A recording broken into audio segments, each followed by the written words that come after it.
Those who knew her say Makia Coney had an infectious smile and a huge heart. This is the area where the body was located on Wednesday night. I cannot emphasize enough, anyone who would commit such a crime across from a police substation with a couple hundred police cars, I'm very, very concerned. Everybody knows kids will be kids.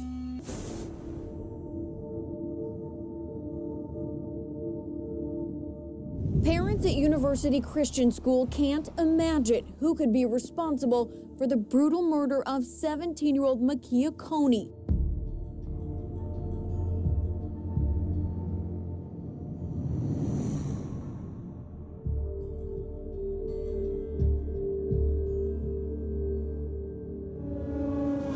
Detectives spent much of the day here talking with students and teachers. You can see their crime scene van, and they looked at every truck in the parking lot.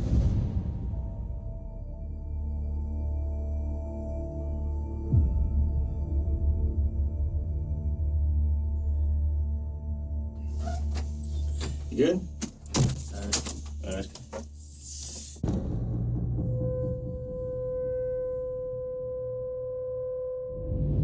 All right. Now, as far as Makia, you said you had a thing together. Yeah, I should. Do you know anybody who would be mad enough to do something as bad as this to her? No, sir. Does it bother you what happened? Yes, sir. Here we are in a murder investigation of someone who Charles Southern had an on and off again relationship with, and he has virtually no emotional reaction to it. It certainly would raise questions of how could somebody be so calm?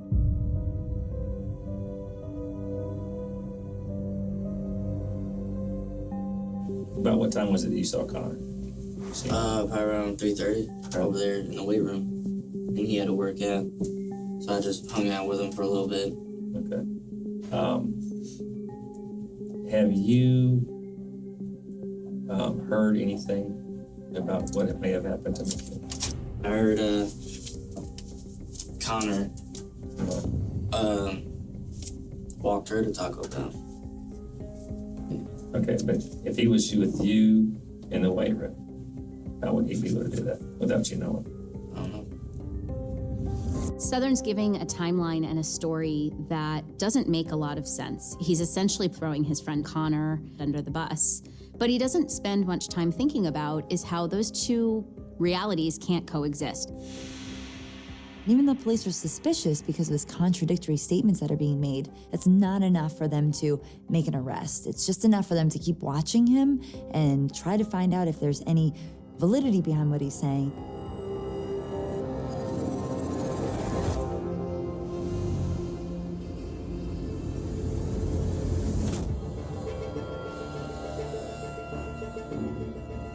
Okay. Of course, you know what we're here about. It's about Makia's death. Yes, sir. Now, what time did you say you saw her? No. The only time I've talked to her was like passing in the hallway or something like that, but we're not really close. We don't talk much. Okay. I'll show you something.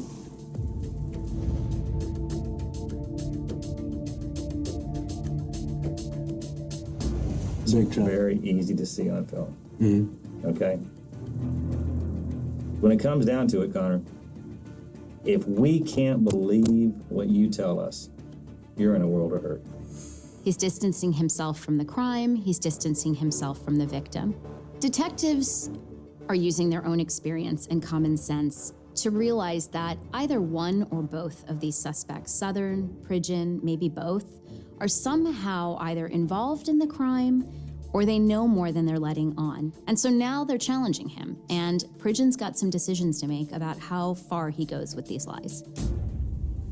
What do you want to tell me, Connor? I witnessed something. What did you witness? Charles accidentally shoot Makia. Do you know what was going to happen? So I didn't know. We got out of the car, and he ended up coming out with like a 6-shot revolver. I was like waving around in the air. Didn't mean to do anything with it. It was just like playful looking. Like he didn't have his finger on the trigger when he pointed it. And then he was pointing around with Makia. the gun went off and he said it was an accident.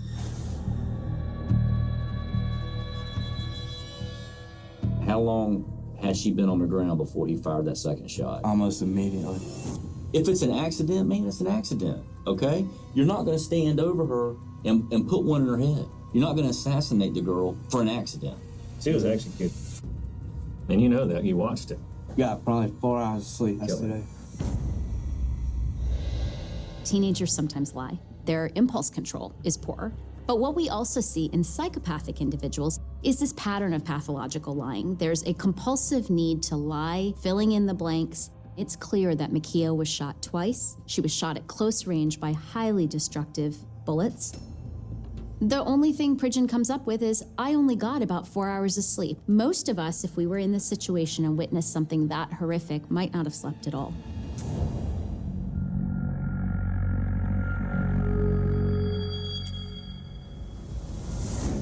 I want you to listen to a phone call that just came in. Charles? What happened? A friend that was with me, Connor Pridgeon.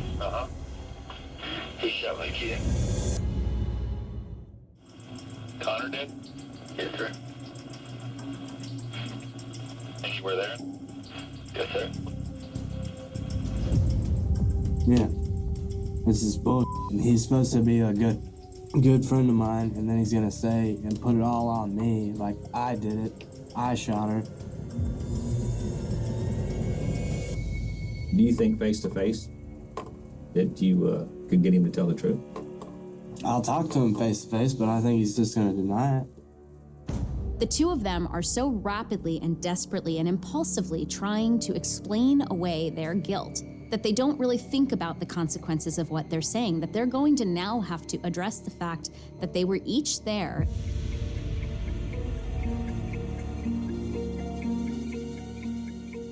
Did he tell you why he did it? No, sir. You know, if you're out there and someone kills your girlfriend right in front of you, and I mean, you're not even fazed. That's something I've got to understand. Connor has never had any relationship with her, correct? No, he hasn't. All right, here's where my dilemma is. You still don't have any emotion, okay? This doesn't bother you. Usually people have a reason when you kill somebody. People just don't go around killing. Just killing somebody just to be killing. Unless they're a sociopath. Sociopath doesn't have those feelings of guilt or remorse. They can talk to you time after time after time and lie to you about something even as brutal as a murder. So that's what you think I am? The thing that he was most upset about wasn't that they were accusing him of murder, wasn't the fact that he would be going to prison for the rest of his life. It's that the detective probably accurately referred to him as a sociopath. A lot of people will use psychopath and sociopath interchangeably. Impugning his honor is almost the thing that got him most upset.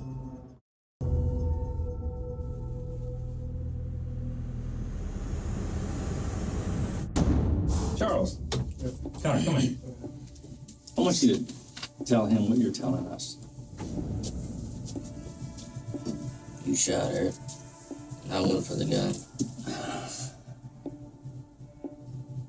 That's it. And you told me when we got back in the truck, if I tell anybody, you were gonna shoot me next. How would I shoot you if I didn't have a gun? You had the gun, you shot her first, point blank range to the temple. So the story changes again when the two defendants are in the room together. And you almost get the sense that they're trying to watch each other and see what they should be saying and take cues from one another, but they really fail at that. They can't quite figure out what to say after the one just spoke. And in the end, you know, they're still trying to point fingers at the other one, but there are some slippages. For instance, whenever he stated that he didn't shoot her first. So acknowledging, in fact, that somebody shot her obviously a second time. You know, they say in the law is you should be able to face your accuser. Yeah, I didn't shoot her. That you didn't shoot her, it wasn't an accident. None of the above. But you put in the kill shot. No, I put in the kill shot. If The second shot killed to her. the head. The second shot killed her.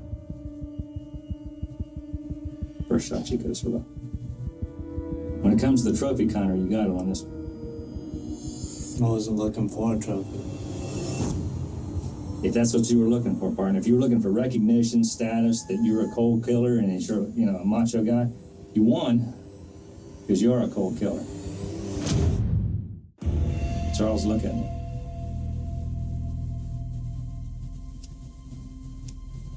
Tell me. I know you want to. I had the gun pulled back, the hammer, Mm-hmm. and I was wanting to scare her, you know, just to mess around. And I didn't know how easy it pulled back. Was it an accident? Yes, sir. He didn't shoot her on accident. He had the gun pointed straight at her head. Well, why'd you shoot her? Because I just wanted to get out of there. I didn't know whether she was alive or dead, but I figured she was probably dead, so I just popped the second round. Mm-hmm. Not even thinking about it. So the fact that Southern is waving around a loaded firearm, per his account here, and pointing it at a victim, a girl that he dated on and off, just shows how he has no value in human life, and it's rather cold and callous. It's also very telling because Pridgeon then, immediately after she's shot, decides to just shoot her again. Most individuals would check to see if the person would still be alive, especially if they thought it was an accidental shooting. Most individuals wouldn't just shoot the person again. And the way he described it was with zero remorse.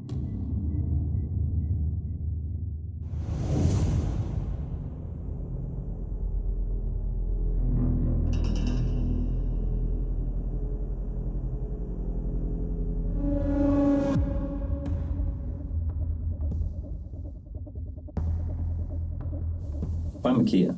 He had gotten in a fight with her at school. He was already messing around with other girls, but he got mad when she started messing around with other guys. If these statements are accurate and that was really Southern's impetus for choosing her, it makes it clear that he was really objectifying her, that she was really an object for him, a pawn, you know, for him to use and do what he wanted to when he wanted to. But he expected to be free to date whoever he wanted to. People with psychopathic traits tend to be more possessive and jealous than others. One, because they have this insatiable need for power and control. The motive for Southern is starting to shape up here, where we understand this is about jealousy and power and control over Makia. He has apparently lost this, and that makes him angry. But why Pridgeon would cooperate and go along with this, that's still unclear. He said, like, that he had wanted to shoot her. And because of that argument, he wanted to kill her. He had said, like, he'd always wanted to try it. He said that he So wanted to just know what straight it felt talk. like before he went in the Marine Corps. And how about you? I mean, I always had it, like, I've always played, like, video games and stuff like that, whereas anything like that, it wasn't really, like, an emotional thing in video game or whatever. But I had never done it in real life. I was curious about it. Both of them had expressed this desire to kill someone to see what it was like. It's possible, given their shared interest in killing someone, that there was really a synergy between the two of them, and they just fed off of one another.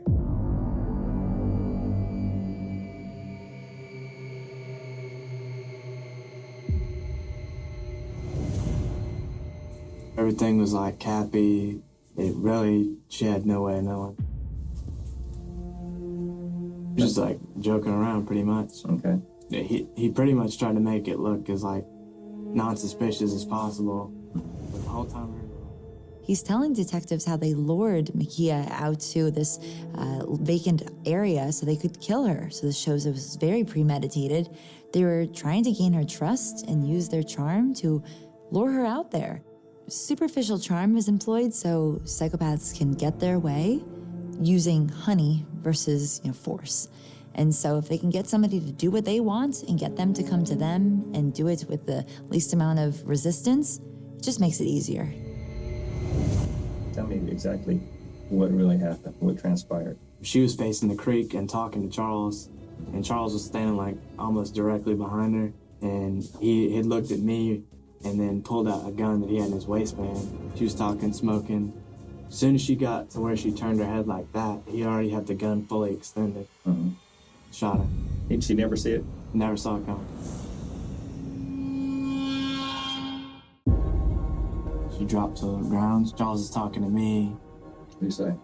He asked if I was gonna shoot her, because I guess he thought with me being interested in like the morbid curiosity type thing, that I'd want to shoot her or whatever.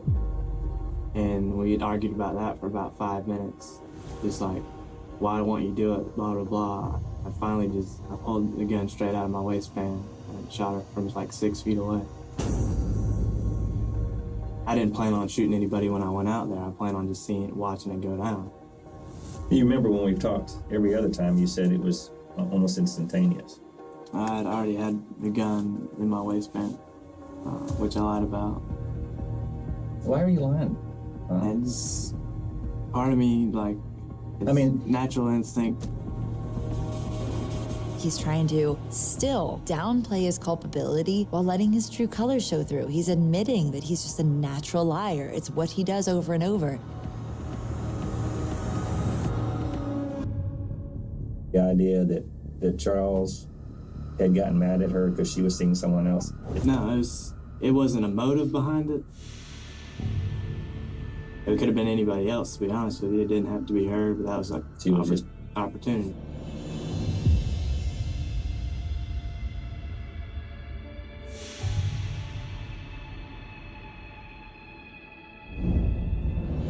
About a week before all this happened, I told Connor one day when we were smoking cigars that I ain't got much money now, and he told me about robbing people. He said, there'd be some things that you gotta do, like shooting people or stuff like that, holding up people. And he asked if I was about that, if I would do it. Criminal versatility, which means committing multiple different types of crime, and having a juvenile delinquency, which means committing crimes as a young person under the age of 18, both are red flags when it comes to psychopathy. Southern was asked to leave Missouri after he got in trouble with the law. He relocated to Florida with extended relatives. Once he came to Florida, he ended up in a good crowd. He was on the football team. He was doing well at this private school. He had good family support. But one of the things that we oftentimes find with psychopathic individuals is that they crave a high. They crave stimulation. They get bored very easily. What Southern missed was that thrill-seeking sensation that oftentimes psychopathic individuals get. And so it was only a matter of time before he was going to return to his criminal activity. But he had already done robbing. He needed something more. And killing was the next thing on the list. And who suggested, of the two of you, that Makia be the target? It was me, man. Were you angry at her, or did you see her as an easy target? Someone to shoot? Yeah, someone to shoot. I wasn't mad at her or anything. Why? Just to see what it was like? No, I felt like, he challenged me. I had to prove myself. You had to man up? Yeah. Basically called it the chicken. Told him I'd take the first shot. So I walked over there and still smoking, Then I walked closer to her, pulled out my gun and shot her. She was stumbling. And I looked over the passenger side, and I seen Connor pull out his gun and shoot her the second time. He said, I didn't think you were going to do it. And we laughed about it.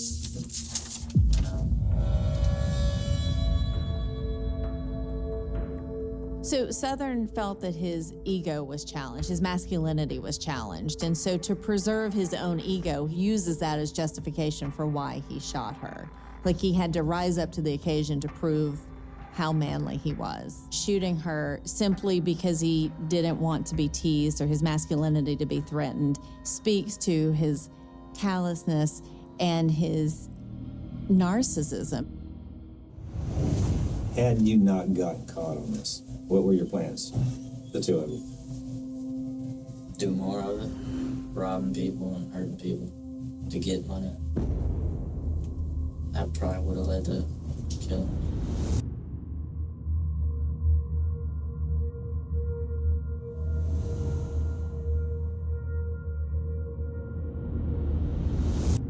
Everybody knew kids would be kids. Kids don't kill. You fired the first shot. She had her back to you. Do you remember? That's going in a case. You keep calling it that case, but it's Makia.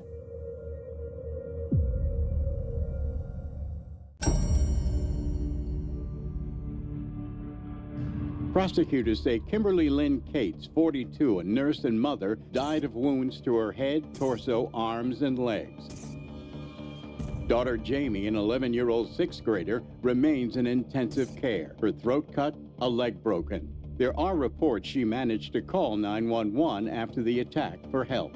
We just kept saying to ourselves, why that, seemingly unassuming home? It was like we could go in and torture him, and then we got to the house. Okay. And if there wasn't anybody home, it would have just been a robbery. It was almost like an excuse to kill somebody. It was more like a bonus. New Hampshire state troopers have just arrested 4 individuals suspected for the brutal murder of Kimberly Cates. Her daughter Jamie remains in critical condition. Police were allegedly tipped off from multiple witnesses reporting that 4 teenagers were heard bragging about the murder to friends. The suspects were identified as Stephen Spader, Christopher Gribble, Quinn Glover, and William Marks. All 4 suspects are now in custody of the New Hampshire State Police with charges pending.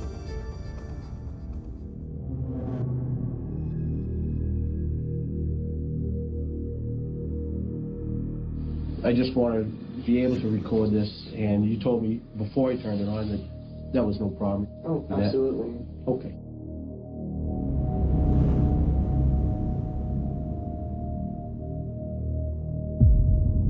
What do you know about what happened up there in Mount Vernon?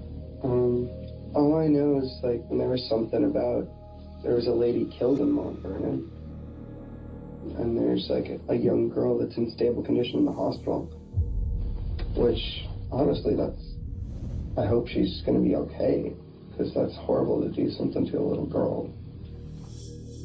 But assuming that somebody specifically tried to kill them, that rubs against my conscience personally. I'm one of those type of gentlemanly chivalry sort of guys that you don't even hit girls, let alone go out and treat them badly.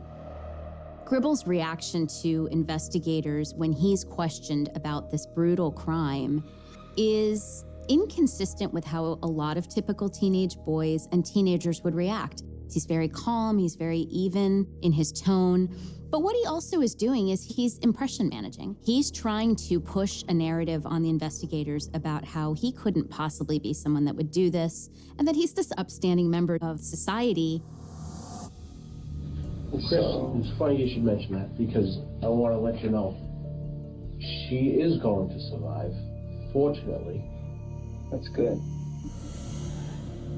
Why is it you think you're here, sitting with us? What has brought you here to this point? I don't know. I can't tell you anything but what I think I did. What you think you did? Don't tell me what you think you did. Tell me what you did. Okay? Be a man and tell me what you did.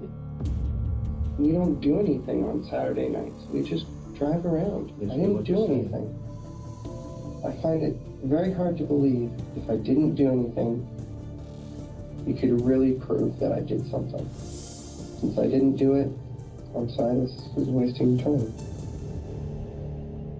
Individuals, when they want to control the interview or they want to manipulate the person that's interviewing them, they'll dance around the question. It is hypocritical because just a few minutes ago, he said, I'm chivalrous. implying like I would be helpful if I could. But here we see him later in the interview basically not giving up any information, being incredibly vague, insincere, and just all around not helpful. He's almost challenging them. Prove that you have anything on me, otherwise, I'm walking out of here. I don't know anything about machete. I never put a machete in my trunk. I didn't ask you if you put it in the trunk. I'm asking if you can tell me anything about a machete. I've seen a machete. Yeah? Where'd you see it? Don't know anyone who owns one. My dad used to, but it got lost in the move. When we moved from Utah to here. You remember Dad having a machete out in Utah, but you still remember that. You can't remember what you did Saturday night. I thought that was pretty awesome. I think we all need a break. Is that all right? Sure. All right. What the detective's starting to do is confront him, and some of that is to see if Gribble cracks. He doesn't show any real stress response. He starts to laugh almost sarcastically. This is also where we start to see more and more of those psychopathic traits really emerge. He's not expressing any stress about what they know at all.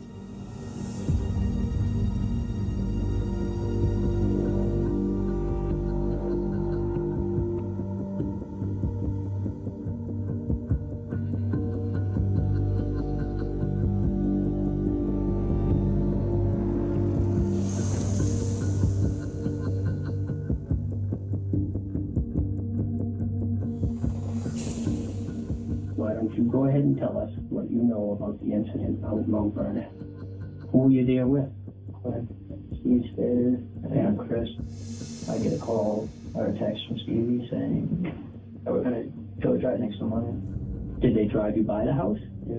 We were pretty much approaching the house slowly, They wanted to go around in the back, so we did.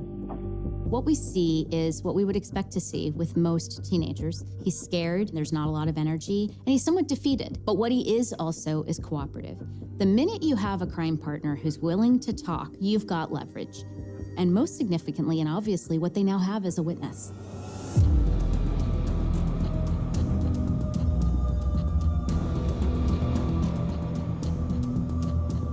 All the lights are still off at this point, so we're just standing around in the dark, and I guess I hear talking, and then so I screamed, and then I heard a bunch of splashing on the bed, and someone saying, "Don't do this, stop."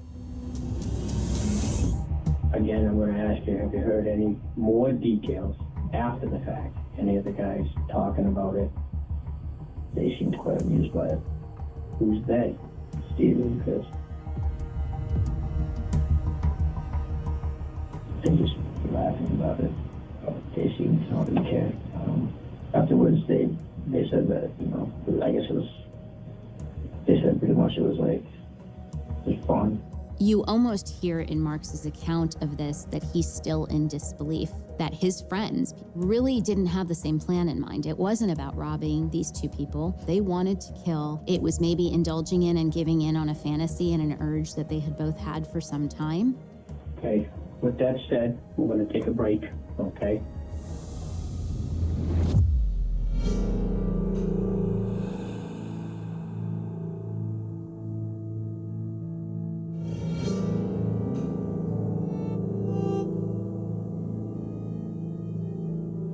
You are interested in discussing the matter of this homicide again? Yes, I am. For the main reason that it was a conspiracy.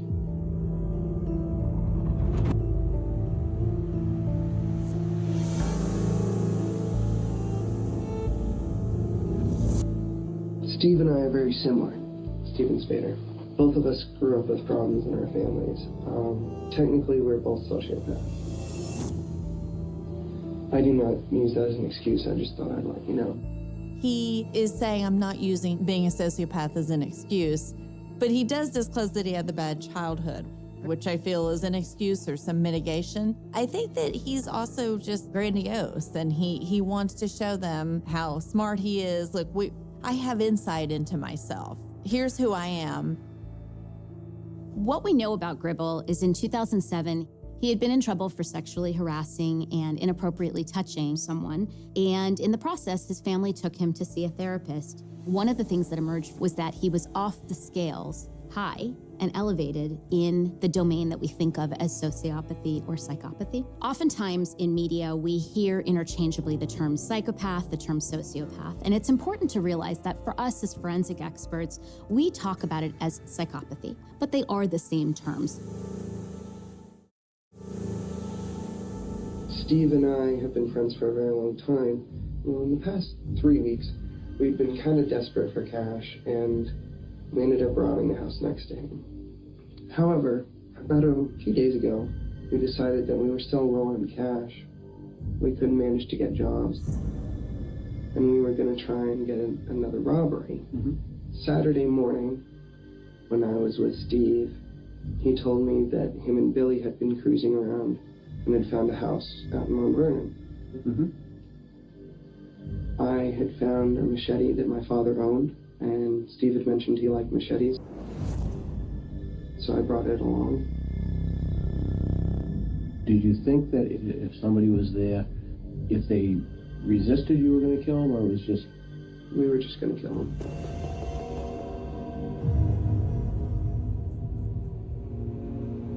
I think Steve enjoys just the butchery part of it, just the power. Yeah. I'm more of a precision sort of guy. If I went in there to kill, I'm just going to kill him. I'm not going to make a big deal about it. There's no point to make it worse. It's not in my repertoire. Steve had mentioned that we weren't going to have time to torture, and that we'd do it some other time. So I'm guessing he was into it. Gribble is almost minimizing his culpability. He's saying, I'm not like that. I'm a better guy. I just kill and I just get it over with. And it almost sounds like he's trying to juxtapose himself with a way worse person, belittling the fact that this was a gruesome, horrific murder. And if there wasn't anybody home, it would have just been a robbery. But it was almost like an excuse to kill somebody. Kind of. It was more like a bonus. I don't know, I guess me and Steve are pretty messed up people. I'll be perfectly honest, I wanted to kill someone for a long time. It's like an urge, and it was kind of a time that I could get it out. We looked around for a good entry point when we finally found one basement window we thought we could open. And we went in and started looking around. We started to get a little bit relaxed and started talking. That's when they woke up. The mother said something like, "Jamie, is that you?" Steve started hacking at the bed with a machete. But I heard him hit the mom, and so I dove in and stabbed her a few times in the chest. I was controlled, but I didn't really feel much of anything. What were Quinn and Billy doing? They stayed by the door. Okay. They didn't do anything. All honesty, we did everything. The girl jumped up and jumped over her mother as Steve was hacking away, and she jumped right into my arms. I stabbed her somewhere around the front right chest area. I tried to twist her around so I could get a better shot at her heart. It was automatic.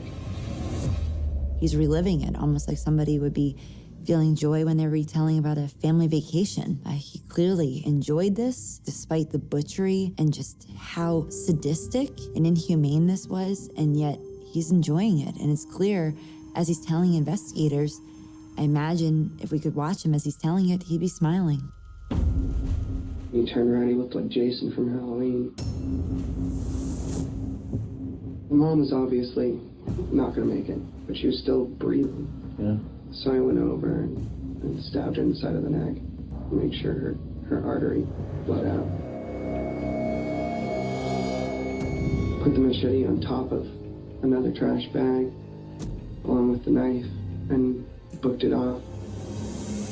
The fact that Gribble's first thought is to go back to the fantasy of a horror movie really speaks to the fact that these guys do not live in reality. They have really fused what is play acting and made for TV and movies and violence that is contrived for entertainment purposes to that being their script. Their way of navigating the world is this script that they have crafted.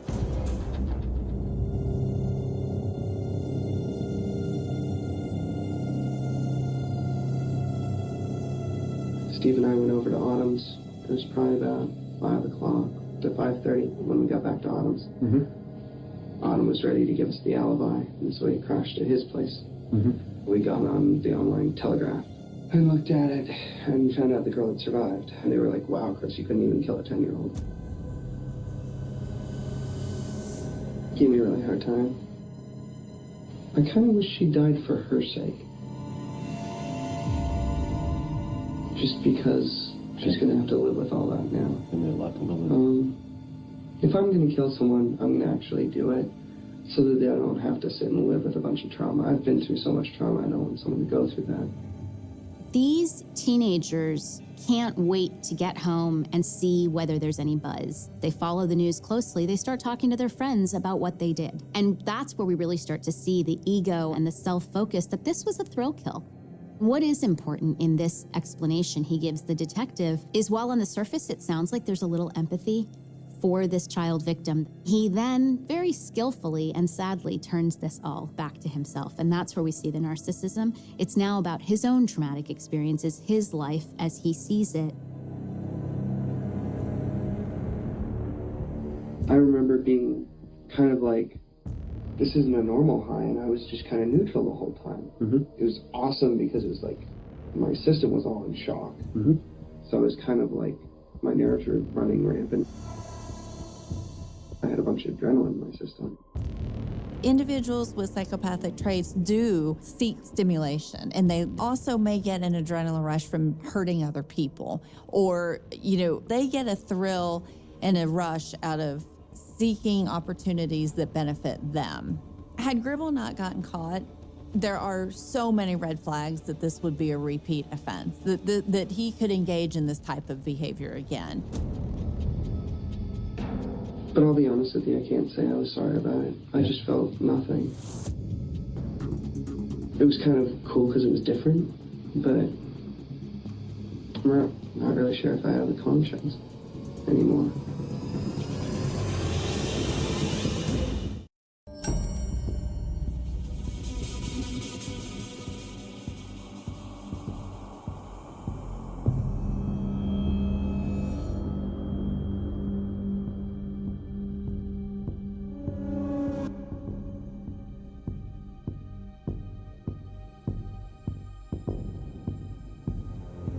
I knew he was talking about doing a job that night. What do you mean by a job? A mission, quote unquote, because he wanted to make his own bike club, and he said this was going to be the initiation mission. You know the name of the bike club he was starting? Disciples of Destruction.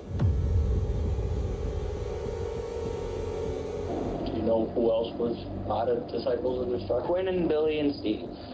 Steve was the catalyst to finding things in common. I mean, there really wasn't much to say about Chris up until a few days before the whole Kate's incident.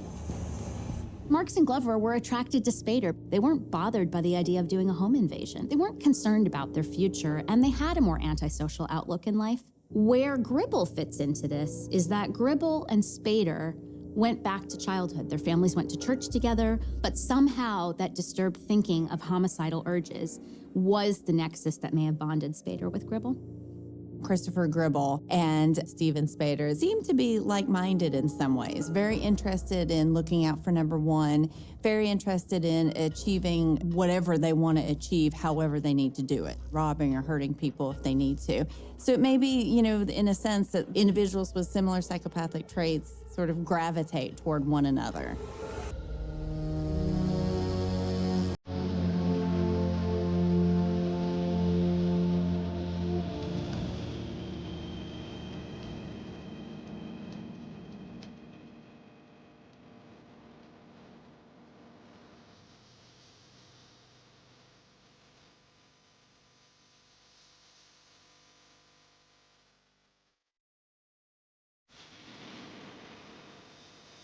Once we escalate to trial and we move forward, Gribble makes claims that he's insane. What we see is this complete failure to take responsibility and a lack of willingness to take responsibility for his crime.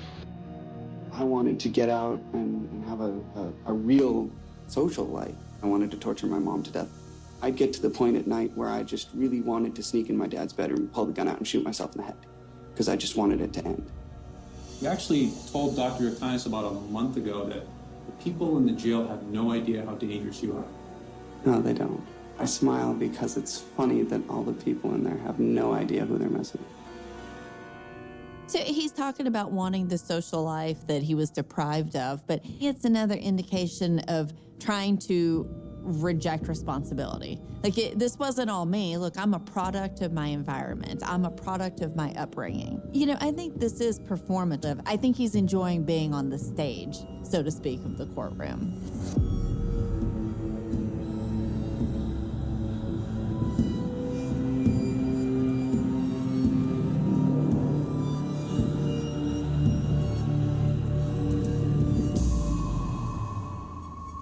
What's important to note about Steven Spader is that this is an individual who couldn't bother to show up for his hearings. He didn't engage in his legal process a whole lot.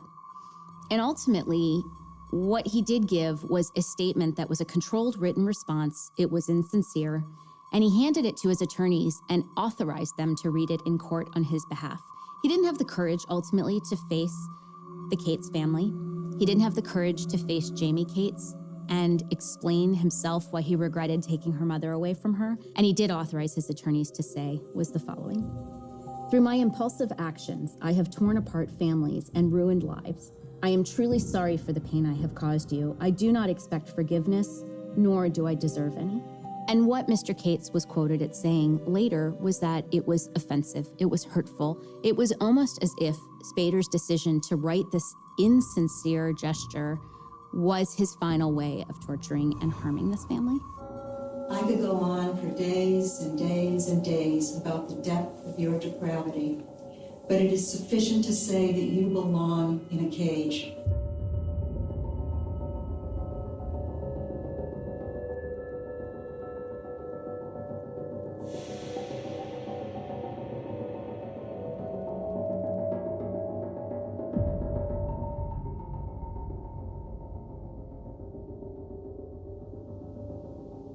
There are nights when a city seems to belong to everyone.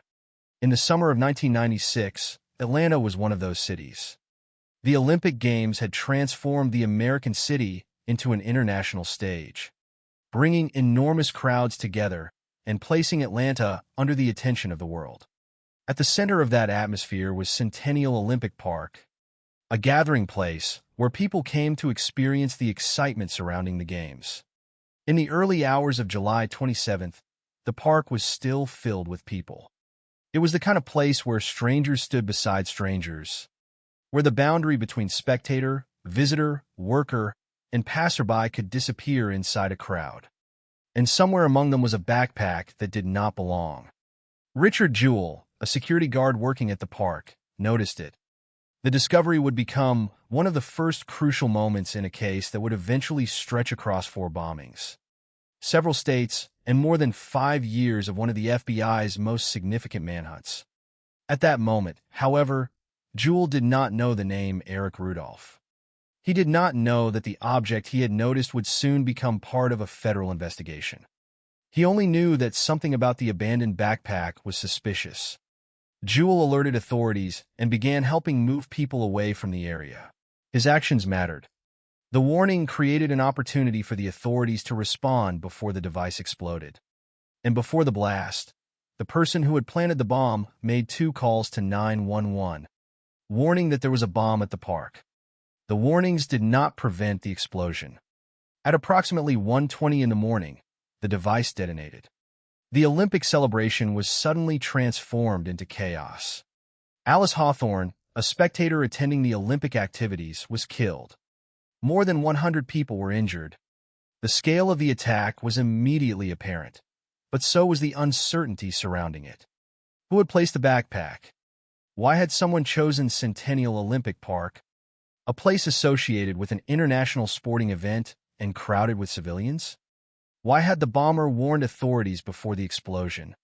And perhaps most importantly, was this an isolated act, or was it the beginning of something larger? Investigators did not yet have those answers.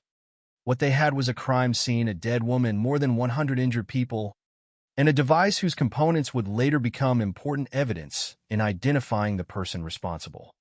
There was also another death associated with the event that required careful distinction. Melih Unzunyal, a photographer, later died from a heart attack because his death occurred in connection with the aftermath of the bombing. Accounts of the incident have sometimes described the number of deaths differently, but Alice Hawthorne was the person directly confirmed as having been killed by the explosion itself. That distinction matters because this is not a story that needs exaggeration to be horrifying. The facts were already enough. A bomb had been placed in a public park during the Olympics. People had gathered there expecting celebration. One person was dead, more than 100 were injured, and the individual responsible remained unidentified. Yet the investigation would soon take an unexpected turn. Richard Jewell, the man who had discovered the suspicious backpack and helped warn people, was initially viewed in a very different light. In the immediate aftermath, Jewell was praised for his actions. He had noticed the backpack. He had alerted authorities. He had helped move people away. From the information available, those actions had potentially reduced the number of casualties. But as the investigation developed, the FBI began considering Jewell as a suspect. The man who had initially been associated with the response to the attack was suddenly associated with the possibility of having caused it. The media attention that followed intensified the pressure. Jewell's life was disrupted as suspicion surrounding him grew. Even though he had not been convicted of anything, eventually, he was cleared and it was established that he was not the bomber. The true perpetrator was still somewhere outside the reach of investigators. This reversal became one of the most consequential elements of the early investigation. The case was no longer only about identifying a bomber. It had also become a story about the danger of suspicion, the difference between being investigated and being guilty, and the human consequences that can follow when those distinctions become blurred in public. Meanwhile, the person responsible for the Olympic Park bombing remained unidentified. The evidence from the explosion would continue to matter, but the identity of the bomber was still unknown. For several months, the attack could be viewed as a terrible and isolated crime. Then, on January 16, 1997, approximately 6 months after the Olympic Park bombing, another explosion occurred in the Atlanta area. The target was a women's health facility in the Atlanta/Sandy Springs area that provided services related to abortion. The first device caused damage to the building. Then came another disturbing development. Approximately an hour later, a second explosive device detonated while police and emergency personnel were already present at the scene.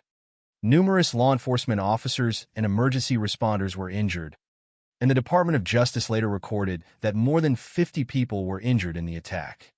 Suddenly, the Olympic Park bombing no longer looked entirely alone.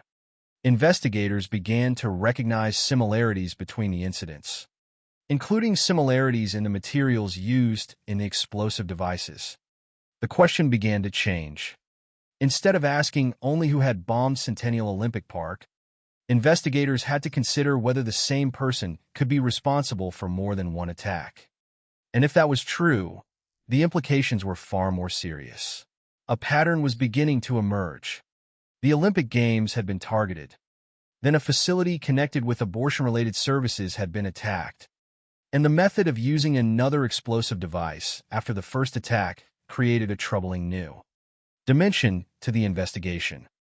The second device meant that people arriving to respond to the first explosion could themselves be placed in danger. It was a pattern that investigators could not ignore. Then, on February 21, 1997, the pattern became clearer still. A bombing occurred at the Other Side Lounge, an Atlanta nightclub serving the LGBTQ+ community. 5 people were injured, including one person who was seriously injured. Once again, investigators discovered a second explosive device at the scene. Authorities dealt with that device before it could cause additional casualties. 3 attacks had now occurred in Atlanta. Their locations were different. Their immediate victims were different. Their targets carried different symbolic meanings. But similarities in the materials used in the bombs were creating a connection between them. Olympic Park, a women's health facility associated with abortion-related services, a nightclub serving the LGBTQ+ community. The incidents were no longer simply separate investigations occurring in the same city. They were beginning to look like chapters of the same campaign. But at the end of February 1997, investigators still did not have the full picture. They did not yet have the complete identity of the person behind the attacks. They did not yet know how far the campaign would extend. And they did not yet know that the next bombing would move beyond Georgia, claim another life, seriously injure another survivor, and finally push investigators toward the name that would define the case, Eric Robert Rudolph. For now, the bomber remained free. The evidence was accumulating. The pattern was becoming harder to deny. And somewhere beyond the immediate crime scenes, the investigation was slowly moving toward a man who would eventually disappear into the mountains of North Carolina, remain a fugitive for more than 5 years, and become one of the most wanted men in America. The Olympic Park bombing had begun with a backpack left among a crowd. It would end, years later, with 4 life sentences. But on that July morning in 1996, nobody yet knew how long the road between those 2 moments would be. The bombing at Centennial Olympic Park cannot be understood only by looking at the device that exploded. To understand what happened that night, it is necessary to begin with the people who were there, because the park was not a military target or an isolated industrial site. It was a public gathering place during one of the most visible international events the United States had hosted. Atlanta was the center of the Olympic world in the summer of 1996, and Centennial Olympic Park had become one of the places where that celebration could be experienced outside the formal competition venues. Visitors gathered there as part of the wider Olympic atmosphere, surrounded by the energy of a city welcoming people from around the world. That context is important because the bombing did not simply damage a building or destroy property. It interrupted a public celebration and placed ordinary spectators directly in the path of violence. Among those spectators was Alice Hawthorne. She had come to the park as a visitor to the Olympic activities. In the early hours of July 27th, she became the person whose life was taken directly by the explosion.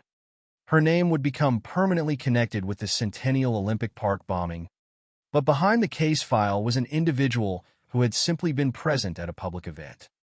There is no need to invent details about her private life to understand the significance of her death. The essential fact is enough. She was a spectator, and she was killed when the bomb exploded. More than 100 other people were injured. Their injuries represented the wider human consequences of an attack designed to create a dangerous situation in a crowded public space. The blast did not distinguish between people based on who they were or what role they played in the Olympic celebration. Spectators and others in the area were suddenly caught inside an event they had not expected and could not control. The aftermath would produce another death that requires careful explanation. Melih Unzunyal, a photographer, later died from a heart attack. Because his death occurred after the bombing, accounts of the event have differed in how they describe the total number of deaths associated with it. But there is an important distinction between association and direct cause. Alice Hawthorne was the person directly confirmed as having been killed by the explosion itself. Unzunyal's later death from a heart attack is part of the broader aftermath. But it should not be presented as though he had been killed directly by the blast. In a case already surrounded by fear and public attention, precision matters. The victims should not become numbers that are adjusted for dramatic effect. The same principle applies to the people who survived. More than 100 were injured, and every injury represented a person whose experience continued long after the explosion had ended. The bombing also produced another central figure in the early history of the case, Richard Jewell. Jewell was working as a security guard at Centennial Olympic Park. His role was not to investigate terrorism or identify a national fugitive. It was to help maintain security at a public gathering. Yet when he noticed the suspicious backpack, his actions became critical to the immediate response. Jewell alerted authorities, and began helping move people away from the area. The importance of those actions is difficult to separate from what happened next. The backpack contained a bomb. The warning allowed authorities to begin responding before the device exploded. It is impossible to calculate precisely how many additional casualties might have occurred without that intervention, so there is no reason to make an unsupported numerical claim. But the basic sequence is clear. Jewel identified a suspicious object, alerted authorities, and helped clear people from the area before the explosion. In the immediate aftermath, that made him appear to be a hero. Yet the investigation would soon take a dramatic turn. Instead of remaining only a witness to the response, Jewel became one of the people investigators considered as a possible suspect. The change was devastating. The same actions that had initially placed Jewel in the story as a person who had helped protect others now became part of an investigation into whether he himself might have been responsible for the bombing. Media attention intensified the situation. The public narrative around Jewel shifted rapidly, and the distinction between suspicion and guilt became increasingly important. Jewel had not been convicted of anything. He was being investigated. Eventually, he was cleared and was not the bomber. That fact is fundamental to the story. Richard Jewell was an innocent man who became publicly associated with a crime he did not commit. His experience illustrates one of the most uncomfortable aspects of the Olympic Park investigation. While the actual bomber remained unidentified, the pressure of the investigation settled heavily on someone who had been trying to respond to the danger. The case therefore developed along two parallel paths. On one path were the physical remains of the bombing, the damaged area, the explosive device, the injuries, the death of Alice Hawthorne, and the evidence collected by investigators. On the other was the search for a person responsible, a search that temporarily focused on the wrong man. Investigators still had to determine who had placed the backpack and why. They also had to understand the meaning of the 2 911 calls made before the explosion. The bomber had warned authorities that a bomb was at the park. Yet the warning had not prevented the attack. The calls became another element investigators had to consider as they attempted to reconstruct what had happened. The central mystery remained unresolved. The Olympics continued, but the bombing had permanently altered the atmosphere surrounding the event. What had been a place associated with public celebration was now also associated with an act of violence. The investigation continued, and the evidence from the scene would eventually prove more important than the early speculation surrounding Richard Jewell. But in the months immediately following the bombing, the identity of the real offender remained unknown. There was another problem as well. A single bombing can be investigated as an isolated event. Investigators can examine the scene, identify the victims, collect evidence, and search for a suspect. But if the same person attacks again, the entire nature of the investigation changes. That possibility emerged 6 months later. On January 16, 1997, another explosion occurred at a women's health facility in the Atlanta/Sandy Springs area. The facility provided services related to abortion, making it a very different target from Centennial Olympic Park. Yet the method of attack would create an unsettling connection. The first device damaged the building. Then, approximately an hour later, a second explosive device detonated while police and emergency personnel were already at the scene.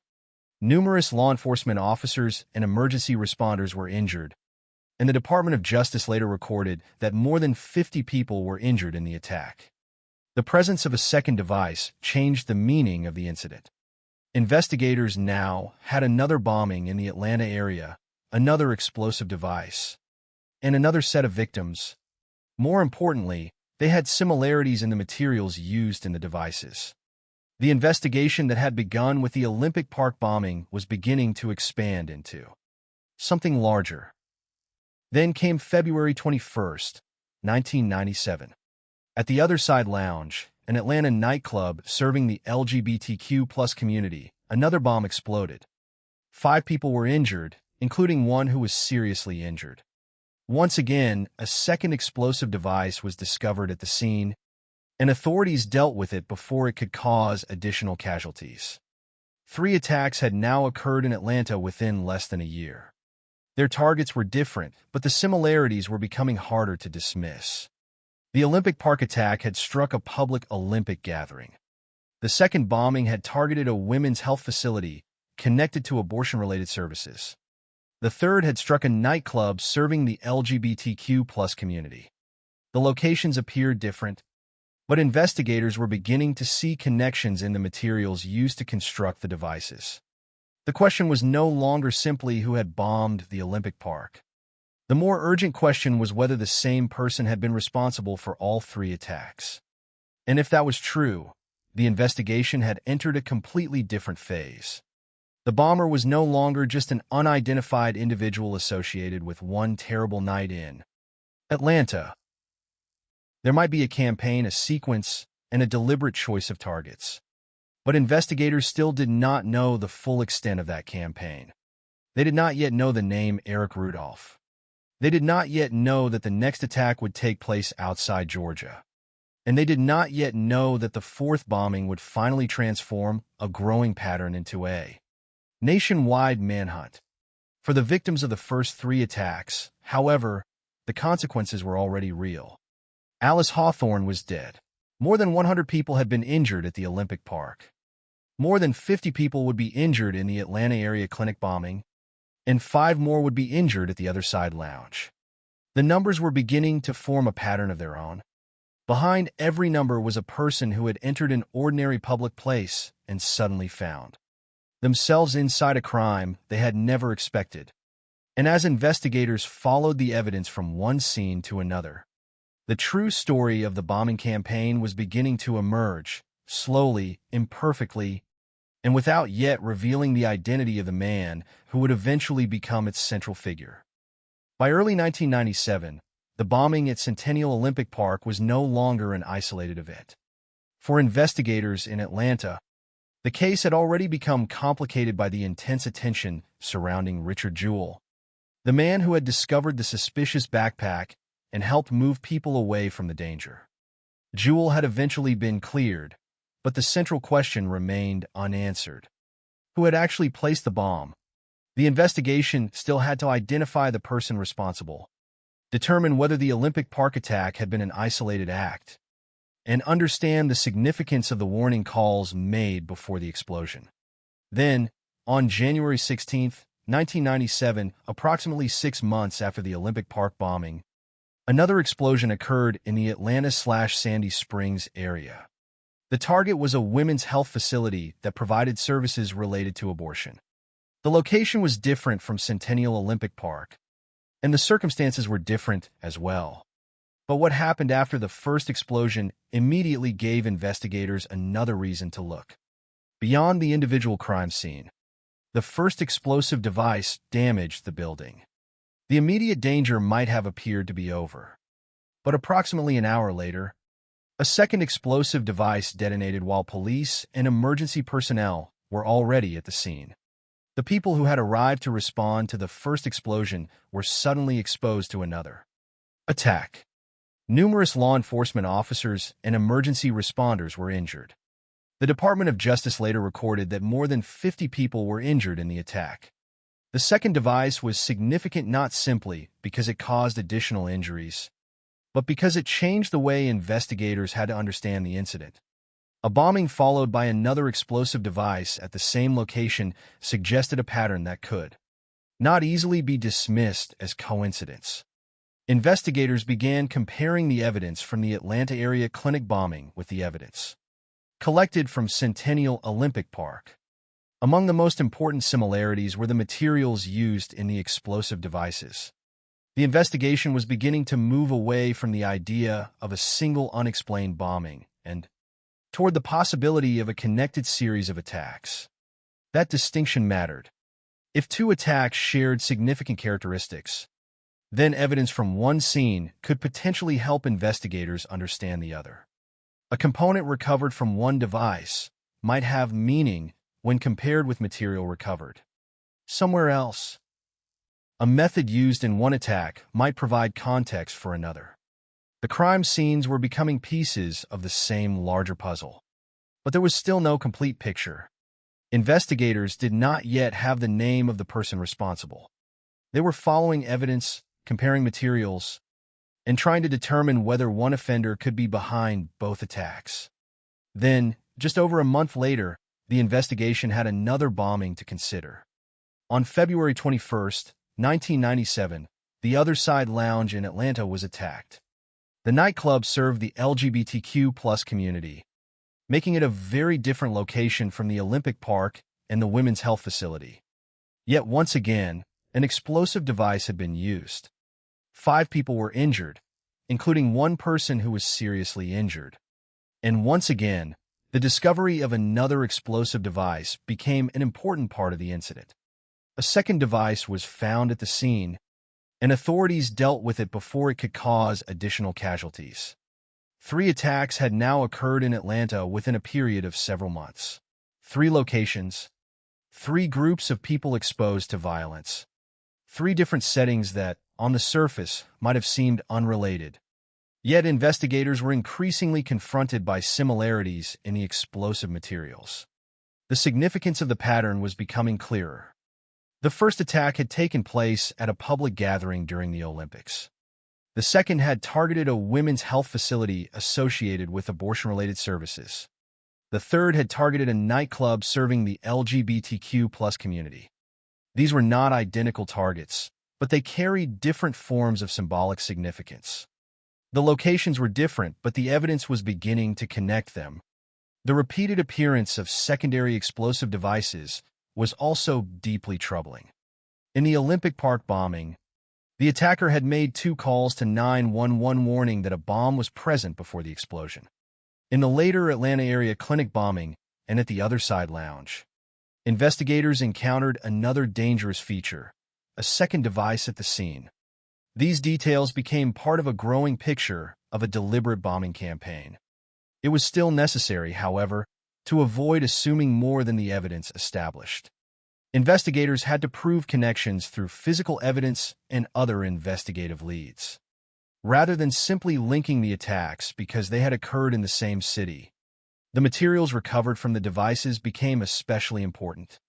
The ATF examined components from the explosive devices and identified similarities that helped establish a connection between the incidents. Evidence from Centennial Olympic Park would later prove particularly valuable. Small steel plates recovered from the Olympic Park device had characteristics corresponding to materials used in other devices. These similarities did not immediately reveal the name of the bomber, but they strengthened the conclusion that the attacks could be connected. The investigation was therefore developing in stages. First, there had been the Olympic Park bombing. Then came the second bombing at the Atlanta area clinic. Then the attack on the Other Side Lounge. With every incident, the possibility of a single offender became more significant. At the same time, the consequences were accumulating. The Olympic Park bombing had killed Alice Hawthorne and injured more than 100 people. The clinic bombing had injured more than 50. The Other Side Lounge bombing injured 5. The victims were no longer part of one isolated crime scene. They were part of a widening trail of violence across Atlanta, and the investigation was becoming increasingly urgent. The bomber was still free. The authorities were dealing with a person who had demonstrated the ability to attack different locations and who had repeatedly left behind explosive devices capable of causing serious harm. The discovery of secondary devices also meant that responding to a bombing could itself become dangerous. Police officers, emergency personnel, and others arriving to help could suddenly become victims. That reality added another layer of difficulty to every subsequent investigation. The people responding to these scenes could not assume that the first explosion represented the end of the danger. By the end of February 1997, investigators had 3 major incidents to compare. The evidence was pointing toward a connection, but the identity of the offender remained unknown. The public knew that Atlanta had experienced a series of bombings. Investigators knew that similarities existed between the devices, but the person responsible remained outside their reach. Then the case went quiet for almost a year. There would be no fourth bombing in Atlanta during the remainder of 1997.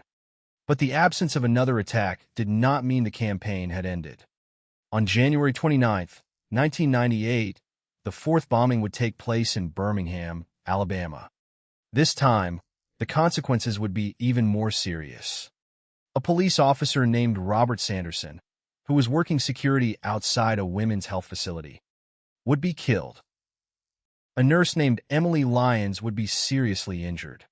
And the investigation that had begun with an unidentified bomber in Centennial Olympic Park would finally move toward the man whose name would dominate the case: Eric Robert Rudolph. The importance of Birmingham was not simply that another bomb had exploded. It was that the fourth attack would force investigators to look at the previous incidents as parts of a single campaign with renewed urgency. The materials, the locations, the methods, and the growing pattern now demanded a broader investigation. The case had moved beyond Atlanta. And once it did, investigators would begin connecting the physical evidence to a suspect. The Olympic Park bombing had produced the first crime scene. The January 1997 clinic bombing had raised the possibility of a continuing campaign. The February attack at the Other Side Lounge had strengthened that suspicion. But Birmingham would become the turning point. Until then, Eric Rudolph was not yet the central figure in the public story. After Birmingham, that would change. The investigation would begin to follow the evidence toward him. And once investigators did, another problem would immediately emerge. Knowing who they were looking for would not necessarily mean knowing where to find him. By the time authorities moved toward Rudolph, he would disappear into the mountains of western North Carolina. The investigation would enter a new phase, not simply identifying a bomber, but finding a fugitive who was about to become one of the most wanted men in the United States. By the beginning of 1998, the investigation into the Atlanta bombings had already developed into something much larger than the search for an unknown attacker. 3 explosions had occurred within a period of several months. Centennial Olympic Park had been attacked during the Olympic Games. A women's health facility in the Atlanta/Sandy Springs area had been targeted in January 1997. Then, in February, the Other Side Lounge had been bombed. The incidents had different locations and different immediate targets, but investigators had found similarities in the materials used in the explosive devices. The possibility that one person was responsible was becoming increasingly difficult to ignore. Yet the investigation still lacked the decisive connection between the physical evidence and a named suspect. Then, on January 29, 1998, the bombing campaign moved beyond Georgia. The target was New Woman All-Women Healthcare in Birmingham, Alabama, a facility associated with abortion-related services. This fourth attack would become the turning point in the case. Outside the facility was Birmingham Police Officer Robert Sanderson, who was working security. The explosion killed him. A nurse, Emily Lyons, was seriously injured. The human consequences of the bombing were immediate and severe. Until this point, the investigation had already involved one confirmed death at Centennial Olympic Park. More than 100 people injured there. More than 50 people injured in the Atlanta area clinic bombing, and 5 people injured at the Other Side Lounge. Now another person had been killed, and another survivor had suffered serious injuries. The bombing campaign had claimed another life. The case could no longer be treated simply as a series of attacks concentrated around Atlanta. Birmingham demonstrated that whoever was responsible was willing to move beyond Georgia. For investigators, that geographical expansion mattered. The previous incidents could now be examined alongside a fourth crime scene in another state. The evidence from each location had the potential to reinforce the others. Instead of 4 independent investigations, authorities increasingly had reason to examine the attacks as chapters in one campaign. The central task was to determine exactly what connected them. The work of the ATF became especially important in examining the materials recovered from the explosive devices. Investigators compared components from the different scenes, looking for similarities that could establish a common source or method. One important connection involved small steel plates associated with the device used at Centennial Olympic Park. According to the investigative information later made public, these plates had characteristics corresponding to materials used in devices from the Atlanta clinic bombing. This type of evidence did not simply tell investigators what the bomber believed or why he had chosen a particular target. It offered something more concrete, a physical link between separate crime scenes. The bombing campaign could now be examined through the material traces left behind by the devices themselves. Another investigative lead involved a metalworking facility connected with Eric Robert Rudolph. As investigators followed the physical evidence and the broader investigative links, Rudolph gradually emerged as the central suspect. His name represented a significant development in the case. Until then, authorities had been searching for an unidentified bomber who appeared capable of attacking different locations and leaving behind explosive devices with similarities in their construction. Now there was a specific individual toward whom the investigation could be directed. But identifying a suspect was only part of the problem. Investigators still needed to locate him. And by the time authorities were moving toward Rudolph, he had disappeared. Rudolph became associated with the mountainous region of western North Carolina, where he would remain beyond the reach of law enforcement for more than 5 years. The investigation therefore changed character again. The earlier stages had focused heavily on crime scenes and physical evidence. Now the authorities had to find a fugitive. The bombing at Birmingham had transformed the urgency of the case. Robert Sanderson was dead. Emily Lyons was seriously injured. The earlier victims and survivors were still part of the same unresolved campaign. And the man investigators now believed was responsible was no longer readily available to answer questions or face charges. The connection between Rudolph and the bombings would eventually become a matter of federal prosecution. But at this stage of the investigation, the immediate challenge was simply finding him. The FBI expanded its pursuit. Rudolph's knowledge of the mountainous terrain became an important factor in his ability to remain hidden. According to the FBI, he possessed strong outdoor survival skills and understood the region well enough to evade authorities for years. The mountains of western North Carolina became the setting for a manhunt that would last from 1998 until 2003. The scale of the search reflected the seriousness of the crimes. Rudolph was not wanted for a single act. Investigators believed he was responsible for a series of bombings that had killed and injured people in Georgia and Alabama. On May 5, 1998, the FBI placed him on its 10 most wanted fugitives list. A reward of $1 million was offered for information leading to his capture. The announcement made clear how significant the search had become. Rudolph was no longer simply a suspect known to investigators. He was now one of the most wanted fugitives in the country. On October 14, 1998, the Department of Justice publicly announced federal charges connecting Rudolph to 3 of the bombings in Georgia: Centennial Olympic Park, the Atlanta Area Clinic, and the Other Side Lounge. The 4th bombing, in Birmingham, had already established the seriousness of the campaign and had become central to the broader investigation. Yet the man himself remained missing. The public knew his name. The FBI had his photograph and a substantial reward. The government had announced federal charges. But none of that changed the immediate reality. Eric Rudolph was still somewhere in the mountains. The contrast was striking. The investigation had progressed from uncertainty to a specific suspect. But the suspect remained physically beyond the reach of authorities. The evidence could point toward him, but evidence could not itself place handcuffs on a fugitive hiding in difficult terrain. For more than 5 years, that remained the central problem. There was also an important human dimension to this stage of the case. Every month that Rudolph remained free meant that the investigation into the bombings remained unfinished. For survivors such as Emily Lyons, the bombing was not simply an entry in a federal case file. For the families and communities affected by the attacks, the consequences continued long after the explosives had stopped detonating. Meanwhile, Law enforcement had to maintain a search for a man who had successfully disappeared into an environment that made traditional pursuit extremely difficult.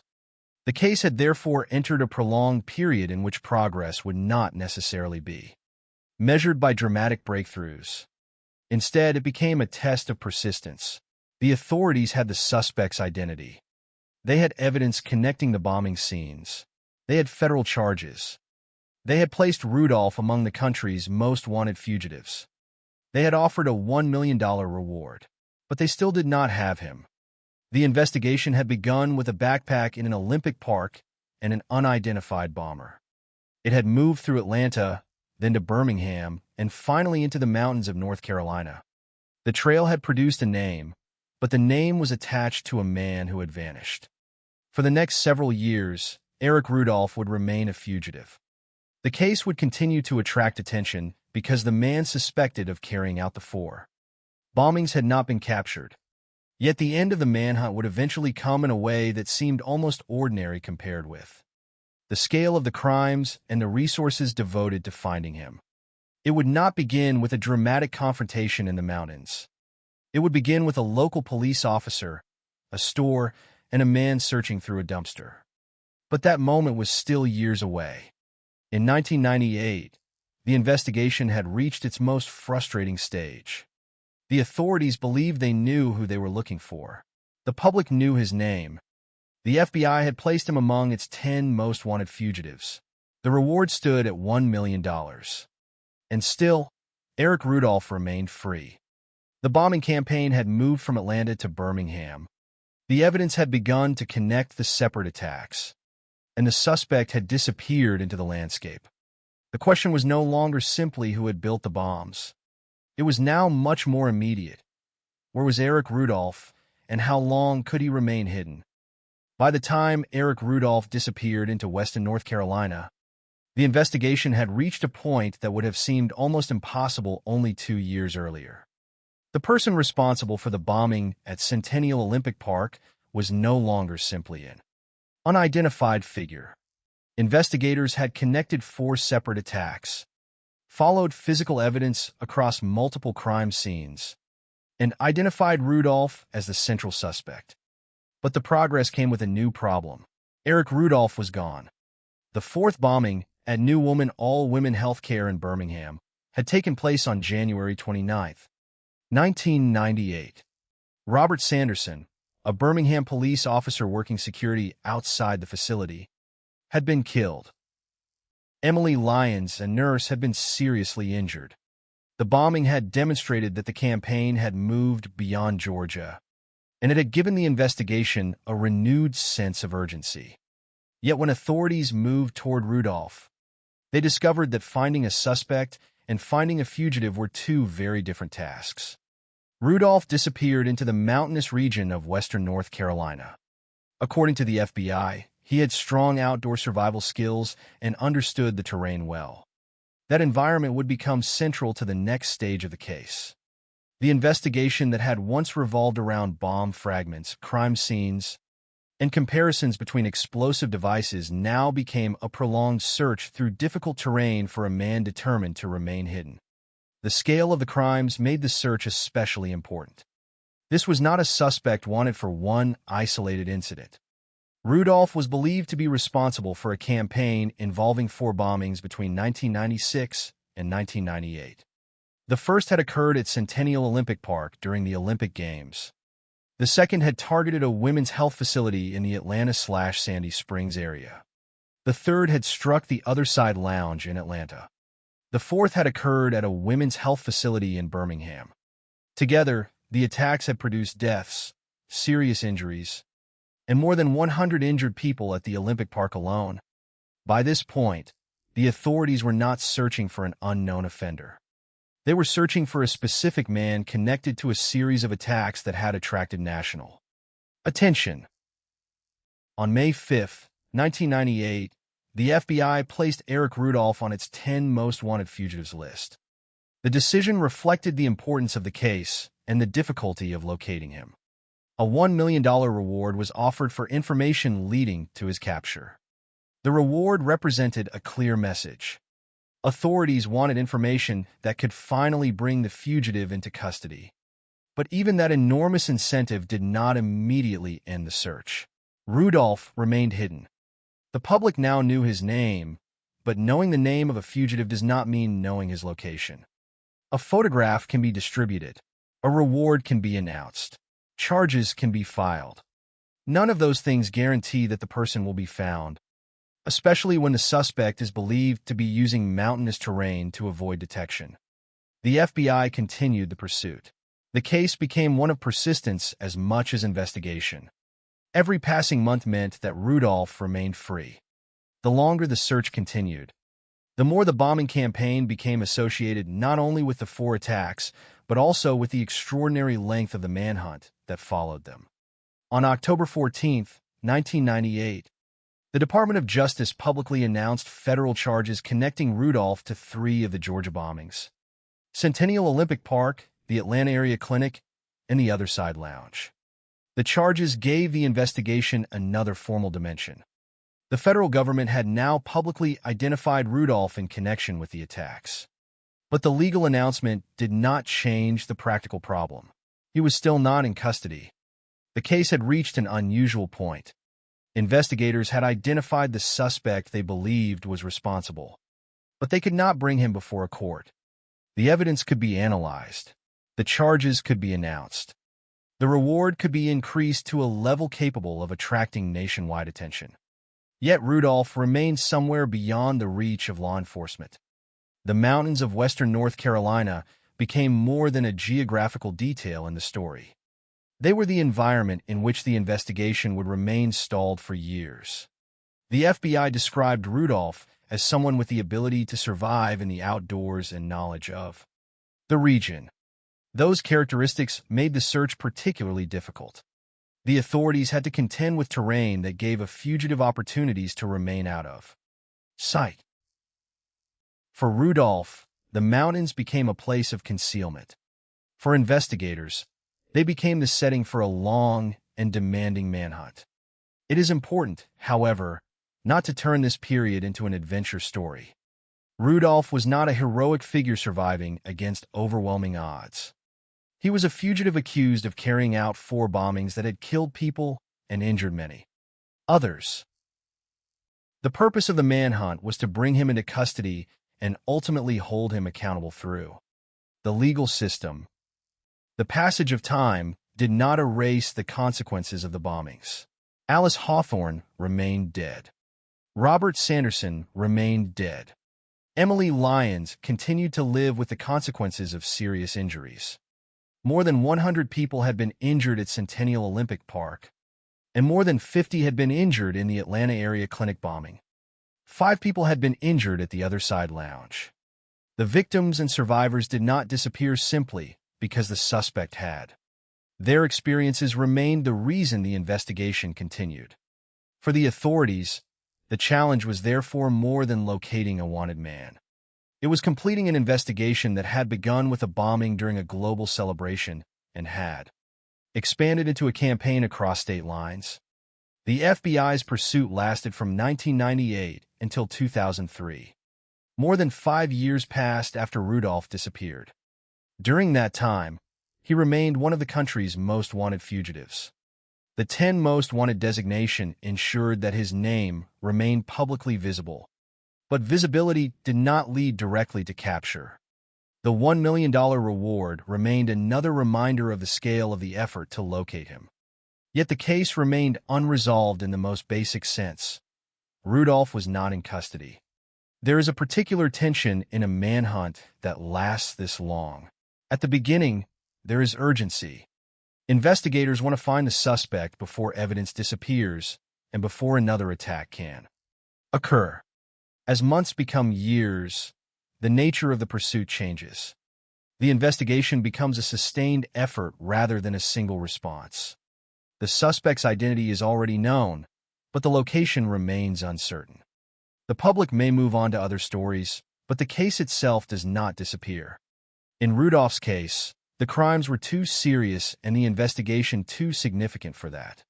The 4 bombings remained connected in the eyes of federal investigators.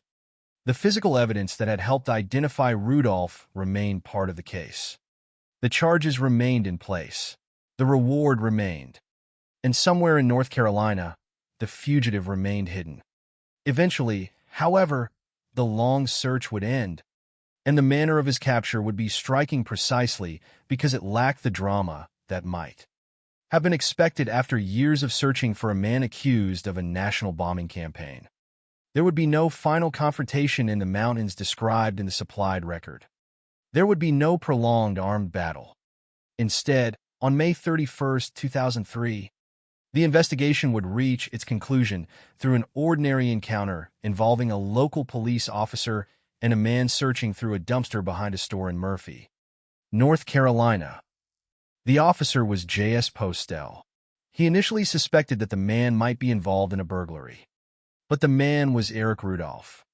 More than 5 years after disappearing, one of America's most wanted fugitives had finally been found. The arrest ended the fugitive phase of the case without a gunfight. It was an unexpectedly ordinary conclusion to an extraordinary manhunt. The search that had begun after the Birmingham bombing had finally produced its result. Rudolph was in custody. For the first time since investigators had identified him as the central suspect, he could no longer remain hidden in the mountains. But the arrest did not end the story. It changed the questions once again. The investigation now had to move from the search for a fugitive to the legal process surrounding for bombings. The authorities would have to establish what Rudolph had done, understand the ideological motives associated with the attacks, and determine the consequences he would face in court. The next stage would eventually reveal that Rudolph would accept responsibility for all 4 bombings. But in the immediate aftermath of May 31, 2003, the most important fact was simpler.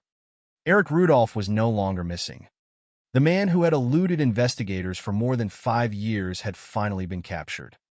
The mountains had not protected him forever. The $1 million reward had not produced the final moment. A massive federal manhunt had not ended with a dramatic confrontation. Instead, the fugitive was discovered during an ordinary police encounter behind a store. And with that moment, the longest chapter of the search came to an end. The case could finally move toward the courtroom, where the 4 bombings would be addressed not as unsolved mysteries, but as crimes for which the accused would ultimately accept responsibility. For more than 5 years, Eric Rudolph had existed as a name attached to a photograph, a set of federal charges, a $1 million reward, and a bombing campaign that had already taken lives and injured many others. Investigators knew who they believed was responsible. The FBI had placed him on its 10 most wanted fugitives list. The Department of Justice had publicly announced charges connecting him to 3 of the Georgia bombings. The search had extended across the mountains of western North Carolina, where Rudolph was believed to possess the outdoor survival skills and knowledge of the terrain necessary to remain hidden. Yet none of that had put him in custody. The case had reached a strange point in which the identity of the suspected bomber was known, but his location remained uncertain. Then, on May 31, 2003, that changed. The end of the 5-year manhunt did not come with a dramatic confrontation in the mountains. There was no prolonged gun battle. There was no carefully staged raid described in the supplied record. Instead, the fugitive was encountered during an ordinary local police situation in Murphy, North Carolina. The officer was J.S. Postel. He noticed a man searching through a dumpster behind a store. At first, Postel suspected that the situation might involve a burglary. There was nothing about the encounter, as initially understood, that necessarily suggested it would become the final moment of one of the country's most extensive fugitive searches. But the man's identity changed everything. The person searching through the dumpster was Eric Rudolph. The man who had disappeared after the Birmingham bombing was finally in front of law enforcement. More than 5 years of hiding had ended. Rudolph was arrested without a gunfight. The simplicity of the arrest stands in sharp contrast to the scale of the investigation that preceded it. For years, federal authorities had pursued a suspect connected to 4 bombings in 2 states. The first had occurred at Centennial Olympic Park during the 1996 Olympic Games. Alice Hawthorne had been killed, and more than 100 people had been injured. The second bombing, at a women's health facility in the Atlanta/Sandy Springs area, had injured more than 50 people, including law enforcement and emergency personnel. The third attack, at the Other Side Lounge, had injured 5 people, 1 seriously, and involved a second explosive device that authorities discovered and dealt with before additional casualties occurred. Then came Birmingham. On January 29, 1998, a bomb at New Woman All-Women Healthcare killed Birmingham Police Officer Robert Sanderson and seriously injured nurse Emily Lyons. After Birmingham, the investigation moved decisively toward Rudolph. Then he disappeared. The arrest in Murphy, therefore, represented more than the capture of one wanted man. It marked the end of the period in which the bombing campaign remained legally unresolved because its central suspect was still a fugitive. The moment Rudolph was taken into custody, the nature of the case changed. Investigators no longer had to ask where he was. The next questions concerned responsibility, motive, evidence, and punishment. The federal government could now proceed with a case against a suspect who was physically present and available to the legal system. The years of uncertainty surrounding his location were over, but the consequences of his crimes remained. For the people injured in the bombings, the arrest could not undo what had happened. It could not bring Alice Hawthorne back. It could not restore the life of Robert Sanderson. It could not erase the serious injuries suffered by Emily Lyons. It could not erase the experiences of the more than 100 people injured at Centennial Olympic Park, the more than 50 injured in the Atlanta area clinic bombing, or the 5 people injured at the Other Side Lounge. An arrest can bring a fugitive into custody. It cannot reverse the past. The arrest also brought a different kind of conclusion to the question surrounding Richard Jewell. Jewell had once been at the center of the Olympic Park investigation as a possible suspect. Yet he was eventually cleared and was not the bomber. The eventual capture of Rudolph established that the person responsible was someone else entirely. The contrast between Jewell and Rudolph was striking. Jewell had discovered the suspicious backpack and alerted authorities. His actions had placed him in the immediate response to the bombing, yet suspicion later fell upon him. Rudolph, meanwhile, had been the person investigators ultimately connected to the bombing campaign and had spent more than 5 years avoiding capture. The case therefore contained 2 very different stories about identification. One man was wrongly suspected and eventually cleared. The other became the central fugitive in the investigation and was eventually arrested. Once Rudolph was in custody, investigators could begin examining the full meaning of the 4 attacks. His ideology would become an important part of the legal and investigative picture. The FBI described his worldview as involving anti-government beliefs, opposition to abortion, hostility toward LGBTQ+ people, and other prejudicial beliefs. The targets of the bombing campaign reflected that broader ideological context. Centennial Olympic Park was connected to the international spectacle of the Olympic Games. The Atlanta area clinic provided abortion-related services. The Other Side Lounge served the LGBTQ+ community. The Birmingham facility was also associated with abortion-related services. These targets were different, but the investigation had already established connections among the attacks through the materials used in the explosive devices and other investigative evidence. After his arrest, Rudolph would eventually acknowledge the 4 bombings. But before that legal resolution, there was another important question. Why had he carried out the Olympic Park bombing? The supplied record establishes that Rudolph later acknowledged that the purpose of the Olympic bombing was to create pressure intended to disrupt the Olympic Games or even cause them to be canceled. That admission gave investigators and prosecutors an important understanding of the attacks. Intended significance. Centennial Olympic Park had not simply been selected as an arbitrary location. It was connected to an event with international visibility. An attack there could attract enormous attention precisely because of where and when it occurred. The bombing campaign, therefore, had an ideological dimension that went beyond physical destruction. Yet the consequences were measured not in political arguments or abstract beliefs, but in human lives and injuries. The arrest also brought investigators closer to discovering what Rudolph had been hiding. Eventually, as part of a plea agreement, he would reveal the location of stored explosive material. Approximately 250 pounds of dynamite were found, and the FBI and ATF dealt with the material. This development would become significant because it demonstrated that the case involved more than the explosive devices already recovered from the 4 crime scenes. But that part of the story belonged to the legal resolution that followed.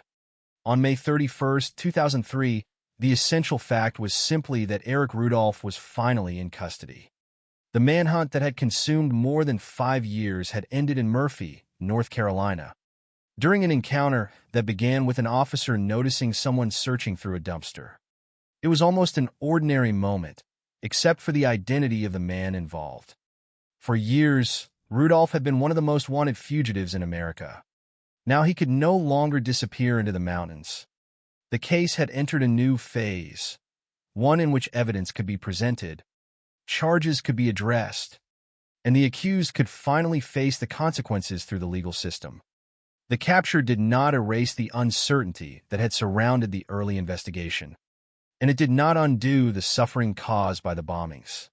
But it answered one of the most important questions that had remained unresolved since the night of July 27, 1996. Where was the man investigators believed responsible?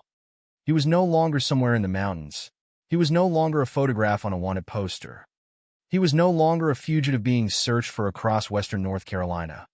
Eric Rudolph had been found, and the next chapter would take the case from the mountains to the courtroom, where the 4 bombings would finally be addressed as a single campaign and where Rudolph would ultimately accept responsibility for all 4 attacks.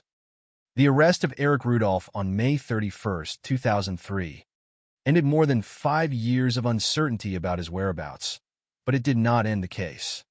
The investigation had begun with a bombing at Centennial Olympic Park in Atlanta and had expanded into a campaign involving 4 attacks across Georgia and Alabama. Now that Rudolph was in custody, the government could finally address the crimes through the federal legal system. The question was no longer simply where the fugitive was hiding. It was what he had done, why he had done it, and what punishment he would ultimately face.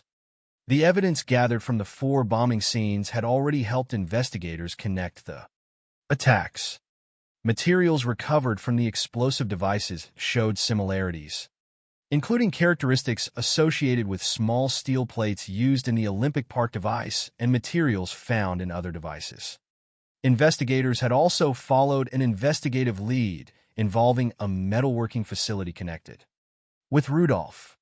After his arrest, these connections became part of a larger legal case involving all 4 bombings. The ideological context of the attacks was also significant. The FBI described Rudolph's worldview as incorporating anti-government beliefs, opposition to abortion, hostility toward LGBTQ+ people, and other prejudicial beliefs. Those views provided a framework for understanding the locations that had been targeted. Centennial Olympic Park was associated with the Olympic Games, an international event that had brought enormous attention to Atlanta.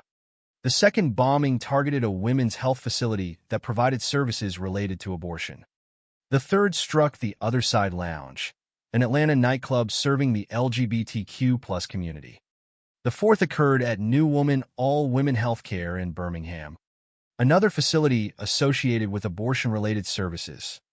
The targets were not identical, but the sequence revealed a campaign directed at locations that Rudolph opposed for ideological reasons. The Olympic Park bombing was particularly significant because of Rudolph's later admission concerning its purpose. He acknowledged that the attack was intended to create pressure aimed at disrupting the Olympic Games or even causing them to be canceled. That admission placed the first bombing within the broader ideological campaign rather than treating it as an isolated act of violence. The location had symbolic importance because of the Olympic Games and the international attention surrounding them. Yet the consequences of that attack were not abstract. Alice Hawthorne was killed, and more than 100 people were injured. The bombing also affected Richard Jewell, whose role in discovering the suspicious backpack had initially placed him among those praised for responding to the danger. Jewell later became a suspect before ultimately being cleared. Rudolph's eventual identification and arrest demonstrated that the suspicions surrounding Jewell had been misplaced. The real offender had been someone else, someone who would remain a fugitive for more than 5 years. The later attacks added further evidence of the campaign's human cost. At the Atlanta area clinic on January 16, 1997, the first device damaged the building. Approximately an hour later, a second device exploded while police and emergency personnel were already present. Numerous law enforcement officers and emergency responders were injured, and the Department of Justice later recorded more than 50 people injured in the attack. At the Other Side Lounge on February 21st, 5 people were injured, including one person who was seriously injured. A second explosive device was discovered at the scene and dealt with before it could cause additional casualties. The Birmingham bombing on January 29, 1998, produced the most serious consequences in terms of direct deaths after the Olympic Park attack. Robert Sanderson, a Birmingham police officer working security outside New Woman All Women Healthcare, was killed.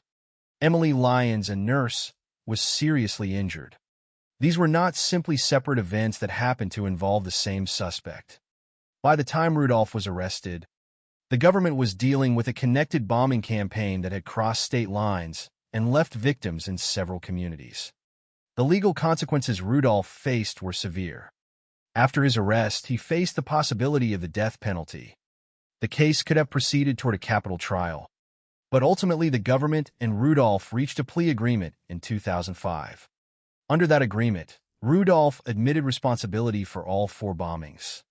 In exchange, prosecutors agreed not to seek the death penalty, and Rudolph received life imprisonment.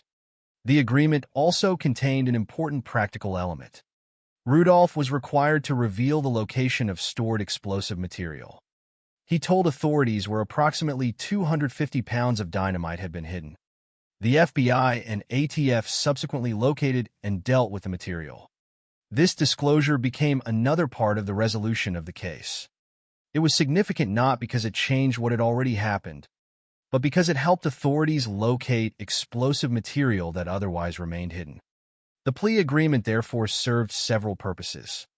It brought the 4 bombing cases toward a final legal resolution, avoided a death penalty prosecution, secured Rudolph's admissions, and provided authorities with information about additional explosive material.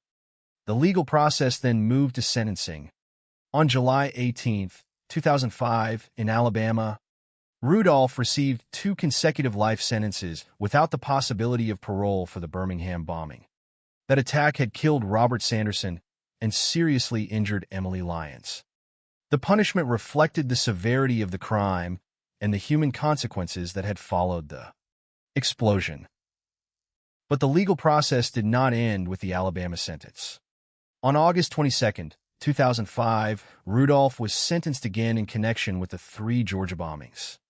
The final result was 4 life sentences, with no possibility of release. For the legal system, the case had reached its conclusion.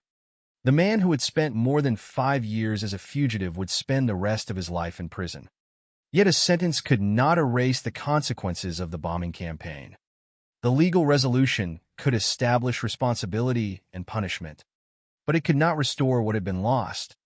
Alice Hawthorne remained dead. Robert Sanderson remained dead.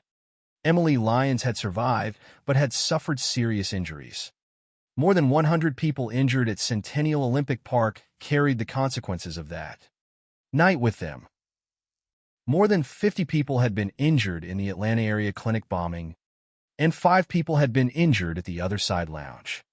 The 4 life sentences therefore represented accountability, but they were not a reversal of the events that had led to them. The case also demonstrated why the distinction between suspicion and guilt matters so much in criminal investigations. Richard Jewell had been publicly associated with the Olympic Park bombing before eventually being cleared. The actual bomber was Eric Rudolph, and his later plea agreement removed the uncertainty about his responsibility for the 4 attacks. The contrast is important because the early investigation had shown how quickly a person could become associated with a crime before the evidence had established the truth. The eventual outcome depended on physical evidence, investigative work, federal charges, Rudolph's capture, and finally his own admission of responsibility. There was no need to preserve the earlier suspicion once the actual offender had been identified. By 2005, the long arc of the case had reached its legal endpoint. 4 bombings had become 4 admissions of responsibility. The fugitive who had disappeared into western North Carolina was now a convicted criminal. The $1 million reward and the 10 most wanted designation belonged to the history of the manhunt. The questions surrounding his whereabouts had been answered. The questions surrounding responsibility had also been answered. What remained was the human aftermath. The case had begun with an act intended to draw attention and exert ideological pressure. It ended with 4 life sentences and the recognition of the damage inflicted on victims, survivors, emergency personnel, and communities. The person responsible had sought to use violence to communicate an ideology. The legal system responded by establishing responsibility and imposing permanent punishment. And in that final contrast lies one of the most important facts about the case. Whatever message Rudolph intended to send, the lasting record of the campaign is not defined only by his beliefs. It is defined by the people who were killed, the people who were injured, the people who responded, and the years of investigation required to bring the perpetrator into custody. The bombing campaign that began in Atlanta in 1996 had finally reached its formal conclusion in 2005. Eric Rudolph would never again be a fugitive. He would remain in prison for life. But for the victims and survivors, the story could never be reduced to the date of a sentence or the closing of a case file. The courtroom could deliver a verdict and a punishment. It could not turn back the clock. The legal case against Eric Rudolph eventually reached its conclusion. But the end of a criminal prosecution is not the same thing as the end of a crime's consequences. By 2005, Rudolph had received 4 life sentences without the possibility of release, and his responsibility for all 4 bombings had been established through his guilty pleas. The fugitive who had disappeared into the mountains of western North Carolina was permanently separated from the public. The federal investigation had reached its legal endpoint. Yet for the people who had been present at Centennial Olympic Park, for the survivors of the later bombings, and for the families of those who died, there was no equivalent moment when everything simply returned to normal. The bombing campaign had begun on July 27, 1996, in a place designed to represent celebration and international cooperation. Centennial Olympic Park was filled with people connected to the Olympic Games, and the attack transformed that environment in a matter of minutes. Alice Hawthorne was killed. More than 100 people were injured. The explosion also became the beginning of an investigation that would eventually stretch across 2 states and several years. But the human consequences went beyond the immediate physical injuries. One of the most important secondary effects of the Olympic Park bombing was the experience of Richard Jewell. Jewell had been working as a security guard when he noticed the suspicious backpack. He alerted authorities and helped move people away from the area. His actions became important because the warning and evacuation occurred before the bomb exploded. Yet instead of remaining solely a figure associated with the response, Jewell became a focus of suspicion during the early investigation. His name was heavily associated with the bombing in the public sphere before he was eventually cleared. He was not the bomber. The real perpetrator was Eric Rudolph, whose identity would only become clear after later evidence connected the Olympic Park attack with 3 additional bombings. Jewell's experience remains one of the clearest reminders of the difference between being investigated and being guilty. A person can become the center of suspicion without having committed the crime under investigation. In a high-profile case, that distinction becomes especially important because public attention can move faster than evidence. The Olympic Park investigation demonstrated how damaging that can be. While Jewel faced the consequences of suspicion, the actual bomber remained free. Rudolph continued his campaign with the January 16, 1997, bombing of a women's health facility in the Atlanta/Sandy Springs area. That attack introduced another disturbing element into the pattern: the second device. The first explosion damaged the building, but approximately an hour later, another explosive device detonated while police and emergency personnel were already present. More than 50 people were injured according to Department of Justice information. The presence of a second device created a dangerous situation for the very people who had arrived to respond. The attack therefore demonstrated that the consequences of a bombing could extend beyond the initial explosion. The people who entered a crime scene to protect others could themselves become targets of the violence. More than a month later, on February 21, 1997, the Other Side Lounge in Atlanta was attacked. 5 people were injured, one seriously. A second device was discovered at the scene and dealt with before it could cause additional casualties. Again, investigators were confronted with the possibility that the danger did not necessarily end with the first explosion. The 3 Atlanta attacks were beginning to look like parts of a single campaign. Their targets differed, but investigators identified similarities in the materials used in the devices. That physical evidence eventually became one of the foundations for connecting the attacks. Then came Birmingham. On January 29, 1998, a bomb exploded outside New Woman All-Women Healthcare. Robert Sanderson, a Birmingham police officer working security at the facility, was killed. Emily Lyons, a nurse, was seriously injured.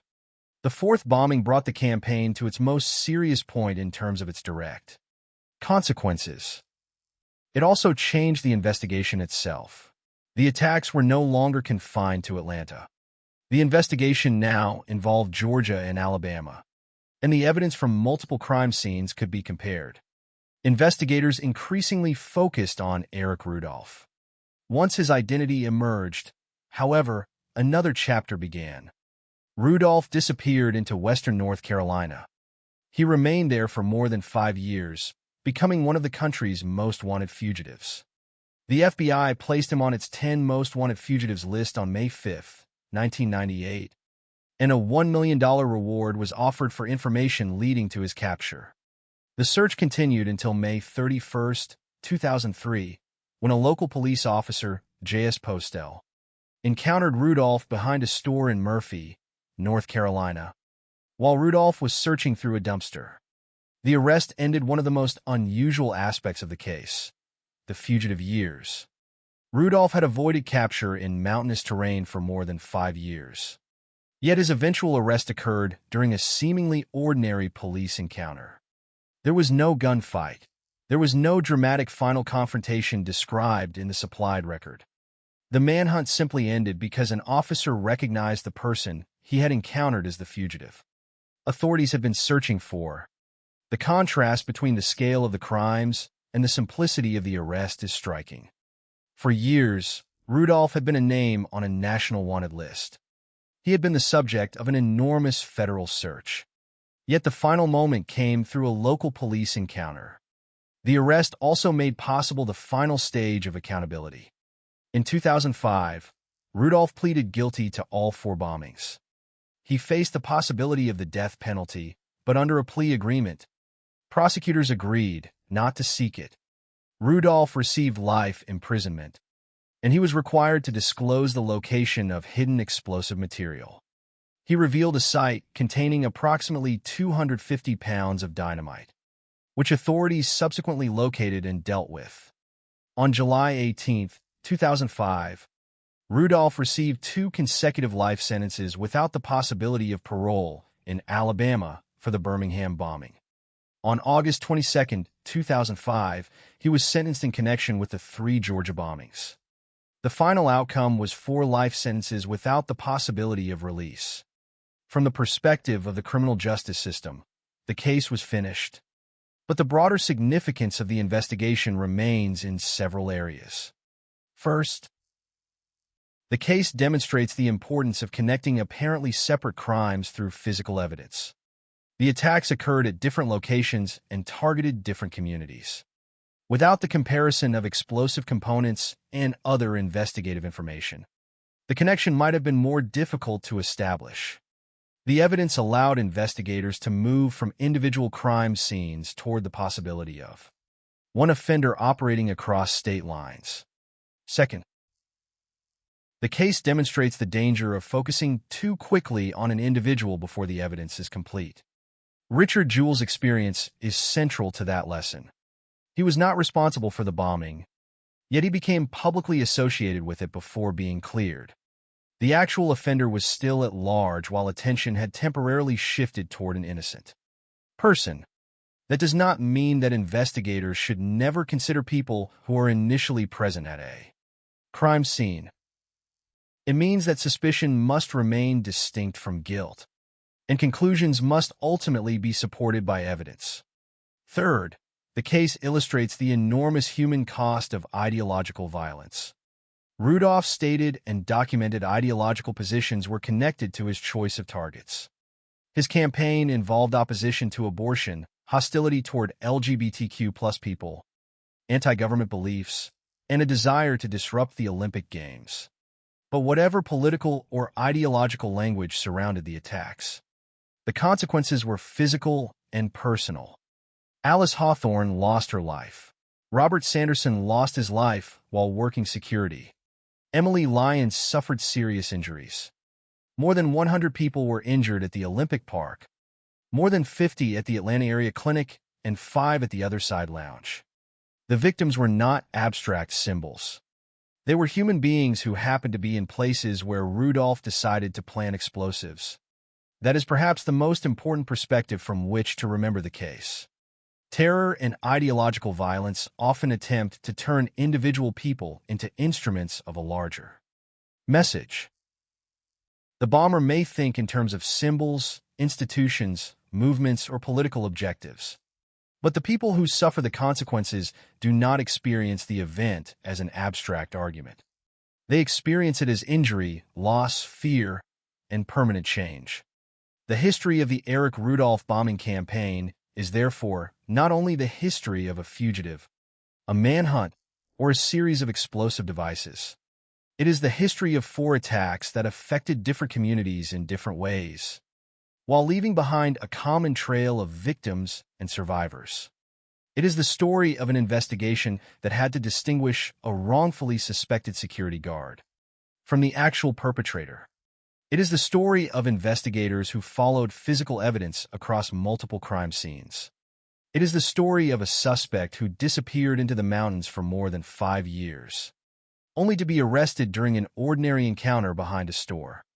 And finally, it is the story of a criminal case that ended with 4 life sentences, but whose human consequences could never be resolved by a court order. The bomb stopped. The manhunt ended. The courtroom proceedings concluded. But the people affected by the campaign carried the consequences forward.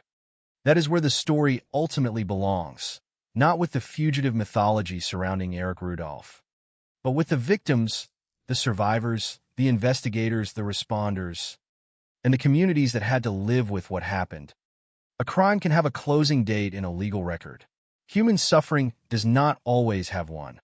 In the case of Eric Rudolph, the official ending came with life imprisonment.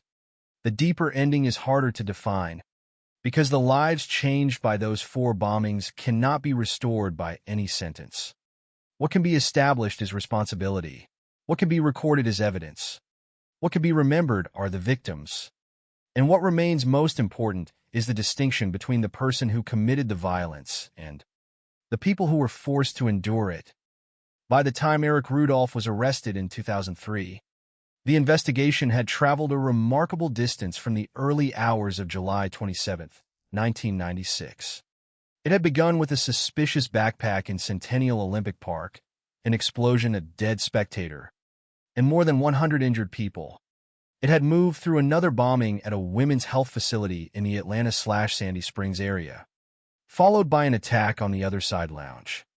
Then, in January 1998, the campaign reached Birmingham, Alabama, where police officer Robert Sanderson was killed and nurse Emily Lyons was seriously injured. Between those events, investigators had to solve a fundamental problem.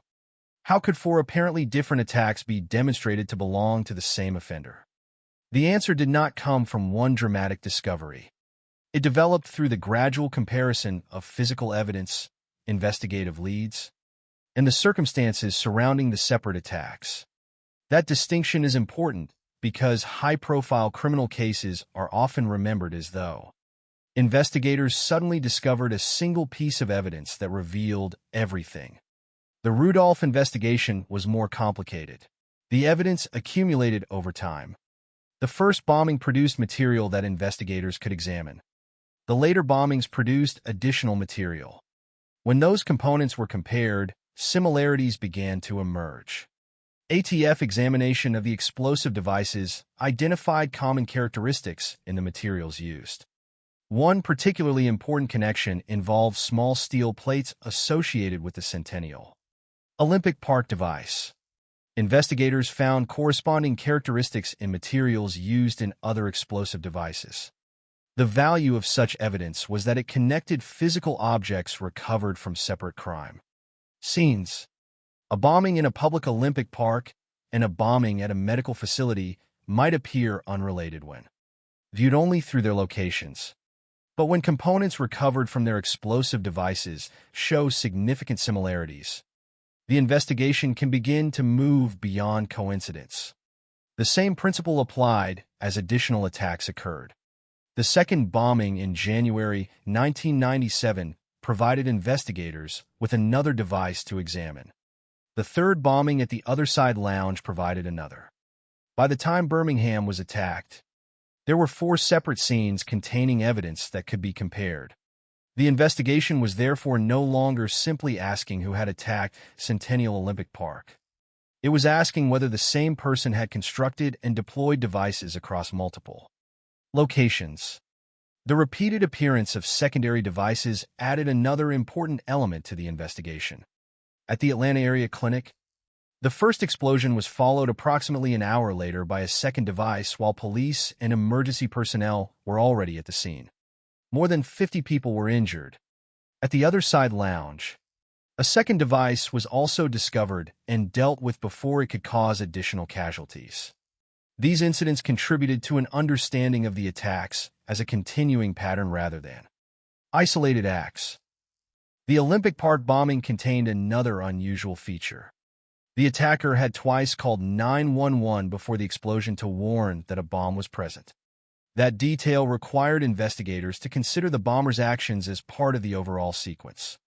A warning did not eliminate the danger. The device still exploded, Alice Hawthorne was killed, and more than 100 people were injured. The warning became one element of a much larger reconstruction of the attack. Yet the investigation also demonstrated the dangers of drawing conclusions too quickly. Richard Jewell had discovered the suspicious backpack and helped move people away from the area. His actions initially appeared heroic. Then he became a suspect. The public attention surrounding him became one of the most controversial aspects of the early investigation. Eventually, Jewell was cleared. He was not responsible for the bombing. The episode became a powerful reminder that a person can be close to a crime without being responsible for it. It also demonstrated why physical evidence matters. Suspicion can point investigators toward a person, but suspicion alone cannot establish guilt. In Rudolph's case, the eventual investigation moved beyond the early focus on Jewell and toward evidence connecting the actual offender to the 4 attacks. Another important lead involved a metalworking facility connected with Rudolph. Combined with the physical similarities among components recovered from the explosive devices, this investigative information helped authorities narrow their attention toward him. The evidence did not simply establish that a person held particular beliefs. It connected an individual to the material aspects of the bombings. That was crucial because the ideological context of the attacks, while important, was not by itself proof that a particular person had committed them.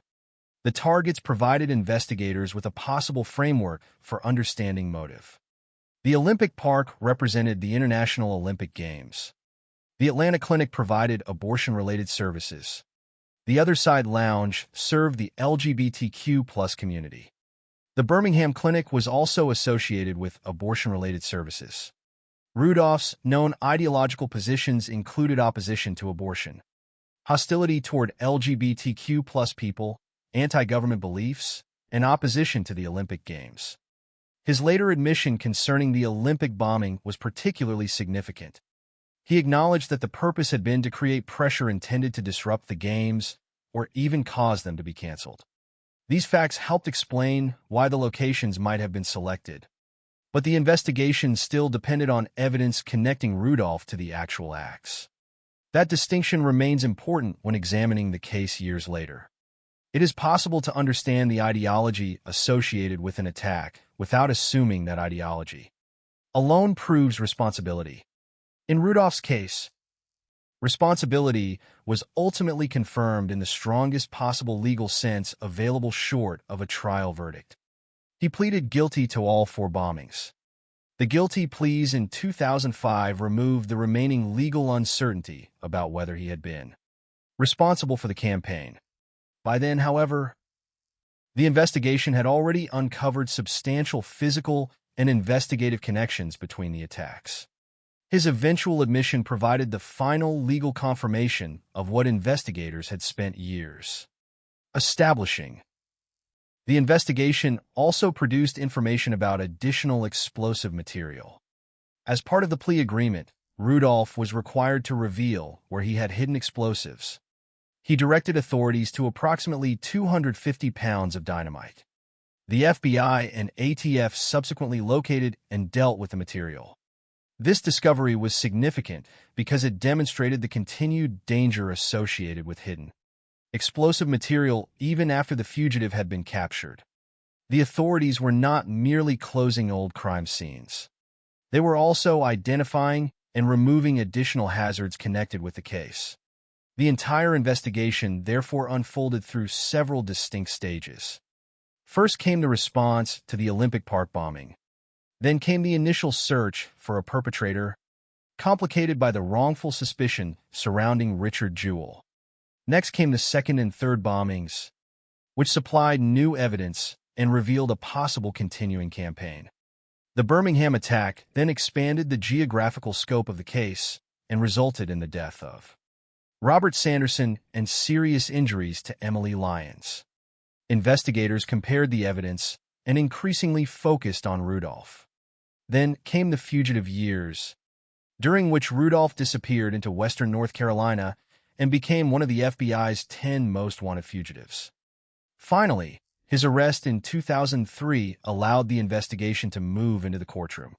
What makes the case especially instructive is the way these stages depended upon one another.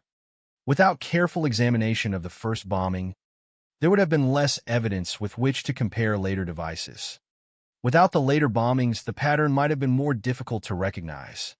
Without the physical connections among the devices, the investigation might have remained fragmented. Without continued investigative work after Birmingham, Rudolph might not have become the central suspect. And without the eventual arrest, the evidence and investigative conclusions would have remained incomplete from a legal perspective. The case also illustrates how investigations can change direction. At the beginning, authorities were searching for an unknown bomber. Then attention shifted toward Richard Jewell. Later, that suspicion was abandoned, and the investigation developed toward Rudolph. Finally, after more than 5 years as a fugitive, Rudolph was arrested. Each stage required investigators to revise their understanding of what had happened. That is one of the defining characteristics of a complex criminal investigation. The first explanation is not necessarily the correct one. Evidence has to be tested against what is known, and conclusions have to change when the evidence changes.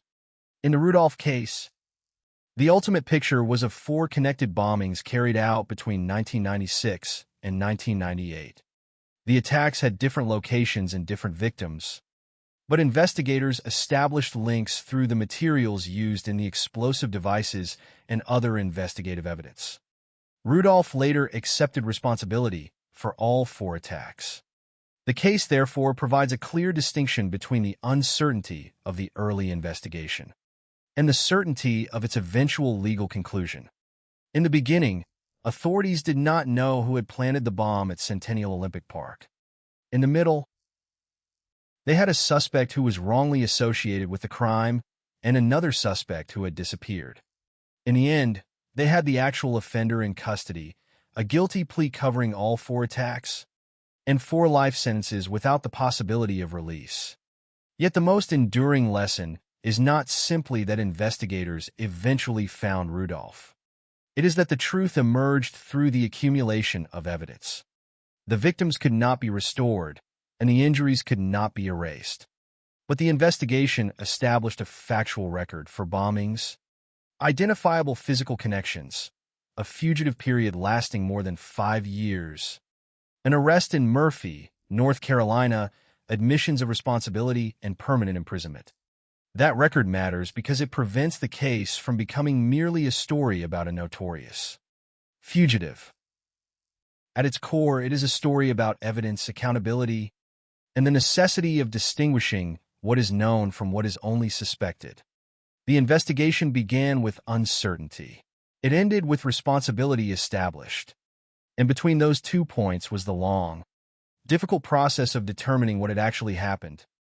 The story of Eric Rudolph ultimately ends not with another explosion, another disappearance, or another search through the mountains, but with a legal record that establishes responsibility and a human record that remains much more difficult to close. Between July 27, 1996 and January 29, 1998, 4 bombings took place in Georgia and Alabama. They occurred in different locations and affected different communities. Yet investigators eventually established that they formed a connected campaign. Eric Rudolph later pleaded guilty to all 4 attacks. In 2005, he received 4 life sentences without the possibility of release. The legal process had reached its conclusion, but the meaning of the case cannot be measured only by the length of a sentence or the date on which a fugitive was finally imprisoned. The story begins with the people who were there. On the night of July 27, 1996, Centennial Olympic Park was filled with people participating in the atmosphere surrounding the Olympic Games. It was a public space connected to an international event, and the people there had no reason to expect that a backpack would become the center of a deadly attack. Richard Jewell, working as a security guard, noticed the suspicious backpack and alerted authorities. He helped move people away from the area. His actions became an important part of the immediate response. Yet the story surrounding Jewell later took an unexpected turn when he became a suspect. He was eventually cleared. He was not responsible for the bombing. That part of the case should remain central because it demonstrates how easily suspicion can become attached to the wrong person in the early stages of a high-profile investigation. While attention was focused on Jewell, the actual bomber remained unidentified. The explosion killed Alice Hawthorne and injured more than 100 people. Her death is the clearest direct measure of the violence of the Olympic Park attack. A later death, that of photographer Melih Unzunyal, followed after he suffered a heart attack. Because his death occurred after the explosion, accounts have differed in how it is described in relation to the bombing. Precision therefore matters. Alice Hawthorne was the victim directly confirmed as killed by the explosion itself, while Unzunyal's death should not simply be described as though he had been killed directly by the bomb. This distinction may appear technical, but in a true crime account, accuracy is part of respecting the people involved. The victim should not be turned into statistics simply to make the story more dramatic. The same principle applies to the injured. More than 100 people were hurt at Centennial Olympic Park. The number tells us something about the scale of the attack, but it cannot tell us everything about what those people experienced afterward. The investigation then entered a new phase when the second bombing occurred on January 16, 1997. A women's health facility in the Atlanta/Sandy Springs area was targeted. The first device damaged the building, and approximately an hour later, a second device exploded while police and emergency personnel were already present. More than 50 people were injured.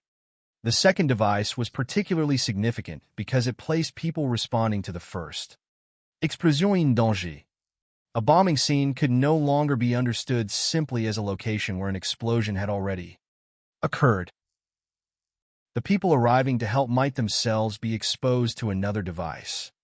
That reality added a new dimension to the investigation and to the danger faced by emergency personnel. Then came the February 21st, 1997, attack on the Other Side Lounge in Atlanta. The nightclub served the LGBTQ+ community. 5 people were injured, 1 seriously, and a second explosive device was discovered and dealt with before it could cause additional casualties. At that point, investigators had 3 bombing scenes to compare. The locations were different, the immediate victims were different, and the public circumstances surrounding each attack were different. Yet the materials used in the explosive devices provided important similarities. The investigation was no longer simply about one unexplained bombing. It was increasingly about a campaign. The fourth attack would make that conclusion impossible to ignore. On January 29, 1998, New Woman All-Women Healthcare in Birmingham, Alabama, was bombed. Robert Sanderson, a Birmingham police officer working security outside the facility, was killed. Emily Lyons, a nurse, was seriously injured. The bombing brought the campaign into another state and added another death to the growing list of consequences. It also became the turning point in the investigation. As authorities compared evidence from the 4 scenes, Eric Rudolph emerged as the central suspect. Physical evidence was important in that process. ATF examination found similarities among materials used in the explosive devices. Small steel plates associated with the Centennial Olympic Park device had characteristics corresponding to materials used in other devices. Investigators also followed a lead involving a metalworking facility connected with Rudolph. The case was no longer built only around assumptions about ideology or target selection. The physical evidence and investigative information were narrowing the search toward one individual. But identifying Rudolph did not mean capturing him. He disappeared into western North Carolina, where he remained a fugitive for more than 5 years. The FBI placed him on its 10 most wanted fugitives list on May 5, 1998. A $1 million reward was offered for information leading to his capture. Federal charges were publicly announced in October 1998 in connection with the 3 Georgia bombings. Yet Rudolph remained hidden. The manhunt continued until May 31, 2003, when local police officer J.S. Postel encountered him behind a store in Murphy, North Carolina. Rudolph was searching through a dumpster. Postel initially suspected that the situation might involve a burglary, but the man was identified as the fugitive wanted in connection with the bombing campaign. After more than 5 years, Eric Rudolph was finally arrested. The arrest itself is one of the most striking details of the entire case because of how ordinary it was. A man who had been the subject of a nationwide search was not captured during a dramatic confrontation. The manhunt ended through an encounter with a local police officer. There was no gunfight. The fugitive was simply found. After his arrest, the case entered its final legal phase. Rudolph faced the possibility of the death penalty, but in 2005 he reached a plea agreement with the government. He pleaded guilty to all 4 bombings. In exchange, prosecutors did not seek the death penalty, and Rudolph received life imprisonment. As part of the agreement, he also disclosed the location of approximately 250 pounds of hidden dynamite. The FBI and ATF subsequently located and dealt with the material. The information mattered because it allowed authorities to remove additional explosive material associated with the case. The legal consequences followed. On July 18, 2005, Rudolph received 2 consecutive life sentences without the possibility of parole for the Birmingham bombing. That attack had killed Robert Sanderson and seriously injured Emily Lyons.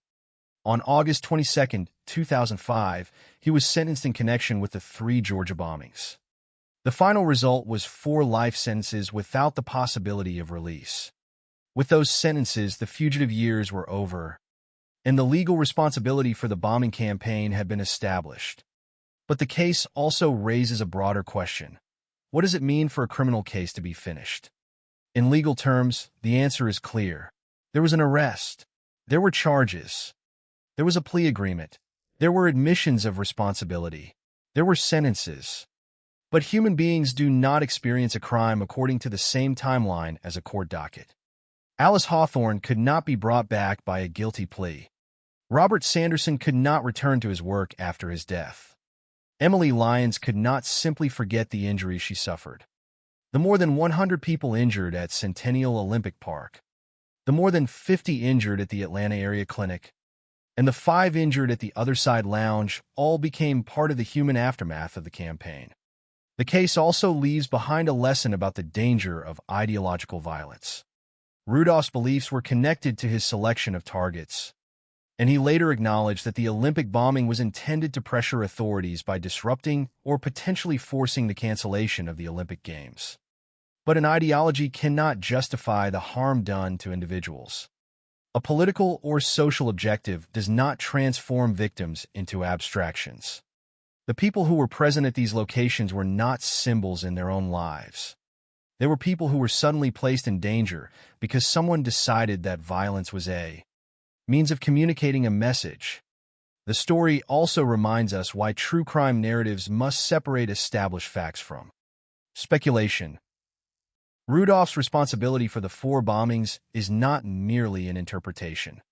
He pleaded guilty to all 4. The connection between the attacks was not simply a theory based on similar locations or political. Investigators found similarities in explosive materials and other evidence linking the scenes. Richard Jewell's innocence is also established within the supplied record. He was not the bomber. At the same time, claims about every aspect of Rudolph's inner thoughts should not be treated as established fact unless supported by direct evidence or his own admissions. That distinction is important because the strongest version of this story does not need embellishment. The facts are already extraordinary. A bombing at an Olympic park. A security guard who discovered the danger and was later wrongly suspected. 3 additional attacks. Secondary devices that endangered responders. A police officer killed. A nurse seriously injured. A suspect who disappeared into the mountains for more than 5 years. A $1 million reward. A place on the FBI's 10 most wanted list. An unexpected arrest behind a store. A guilty plea covering all 4 attacks. Hidden explosives. And finally, for life sentences without the possibility of release. The case therefore ends with accountability, but not with celebration. There is nothing heroic about the destruction caused by the bombings. And there is nothing romantic about Rudolph's years as a fugitive. The mountains, the wanted posters, and the eventual arrest may make the investigation memorable. But they should never overshadow the victims. The most important names are not only the name of the perpetrator. They are Alice Hawthorne, Robert Sanderson, Emily Lyons, Richard Jewell, and the many unnamed survivors whose lives were changed by the attacks. The final record of the Eric Rudolph bombing campaign is ultimately a record of consequences. The explosions ended, the investigation concluded, and the courts imposed permanent punishment. But the memory of the case belongs to the people who were there and to the people whose lives were altered afterward. The legal system could establish responsibility. It could imprison the offender. It could preserve the evidence and record the facts. What it could not do was erase the suffering. That is why the final lesson of the case is not simply that Eric Rudolph was caught. It is that violence leaves consequences far beyond the moment when the weapon explodes. A bombing may last seconds. An investigation may last years. A sentence may last a lifetime. But for those affected, the consequences can continue indefinitely. In that sense, the story of Eric Rudolph does not truly end with the closing of the courtroom. It ends with the recognition that behind every crime scene are people, And behind every statistic is a life that cannot be reduced to a number.